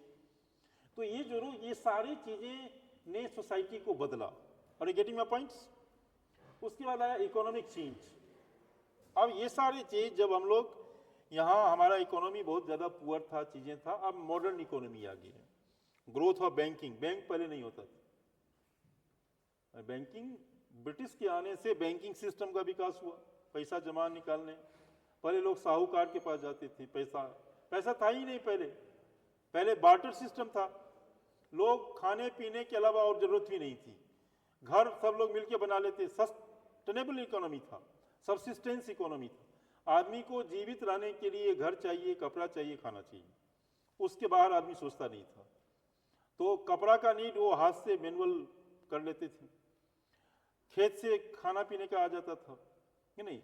और घर वो ऐसे खरपतवार से रहते थे, बना लेते थे। पर एक कंक्रीट के घर ऐसे घर थोड़े होते थे, खरपतवार के घर में रहते थे, मवेशी रखते थे, उसी के साथ आदमी भर दिन रमा हुआ है। तो ये लाइफ स्टाइल, ये सारे चीज, एक चीज बदला। बैंकिंग सिस्टम आया, मॉडर्निटी आया। भारत में इसको ब्रिटिशर्स ने लाया, भारत में बैंकिंग सिस्टम सब ब्रिटिश ने लाया। इनलार्जमेंट ऑफ द कंपनी बहुत बड़े बड़े कंपनी आने लगे भारत में। इंडस्ट्रियलाइजेशन एंड अर्बनाइजेशन ब्रिटिश ने लाया। हम ब्रिटिश को गाली देते हैं कि हमको गुलाम बनाए, ब्रिटिश ने बहुत अच्छे भी काम किए। हमको मॉडर्न चीज़ों, रेलगाड़ी लाया, टेलीफोन लाया। जरा कल्पना करो कि नहीं लाता तो भारत कहाँ रहता आज। ब्रिटिश ने भारत में बहुत कंपनी लगाए, मॉडर्नाइजेशन। पहले भारत के लोग बस वही थे, खेत में काम करना, भर दिन धार्मिक बने रहना। तो ब्रिटिश ने ये सारा अपने लिए किया, लेकिन आज हमारे लिए वो रास्ता दिखा गया एक तरह से। एसेंडेंस ऑफ न्यू क्लासेस, अब इसमें आ गया, नए नए क्लासेस आने लगे, upper class, middle class, higher class, ऐसे ऐसे क्लास बनने लगे, ठीक है। ग्रेडेशन बनने लगा। पहले ऐसा क्लास नहीं था, सब खाओ पियो बैठे रहो एक जगह। गाँवों में भी डिवीजन नहीं था, शहर में अब क्लास सिस्टम आ गया, यानी अलग अलग ग्रुपिंग्स बनने लगी। लिख लिया पॉइंट, ये लिख लो, ये पॉइंट लिख लो, ये फ्रेम में समझने में मदद करेगा। You should keep our lecture in mind and इस फ्लो को देखना। इस क्वेश्चन के आंसर में ये सब का हमें पॉइंट थोड़ा थोड़ा लिखना है, तब जाकर के आंसर बनेगा।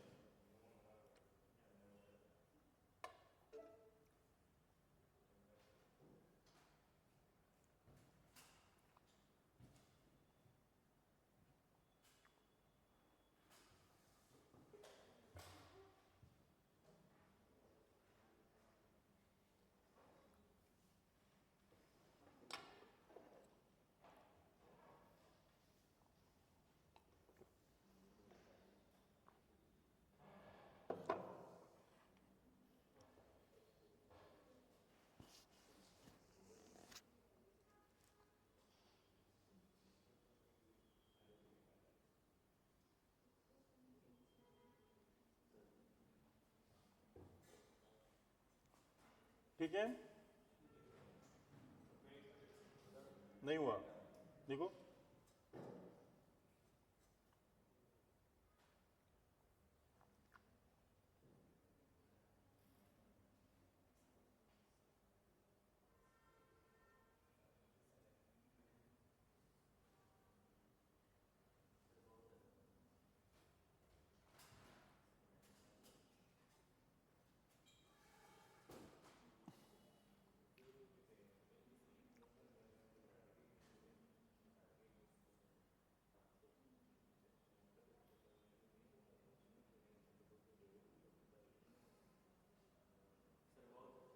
हो गया।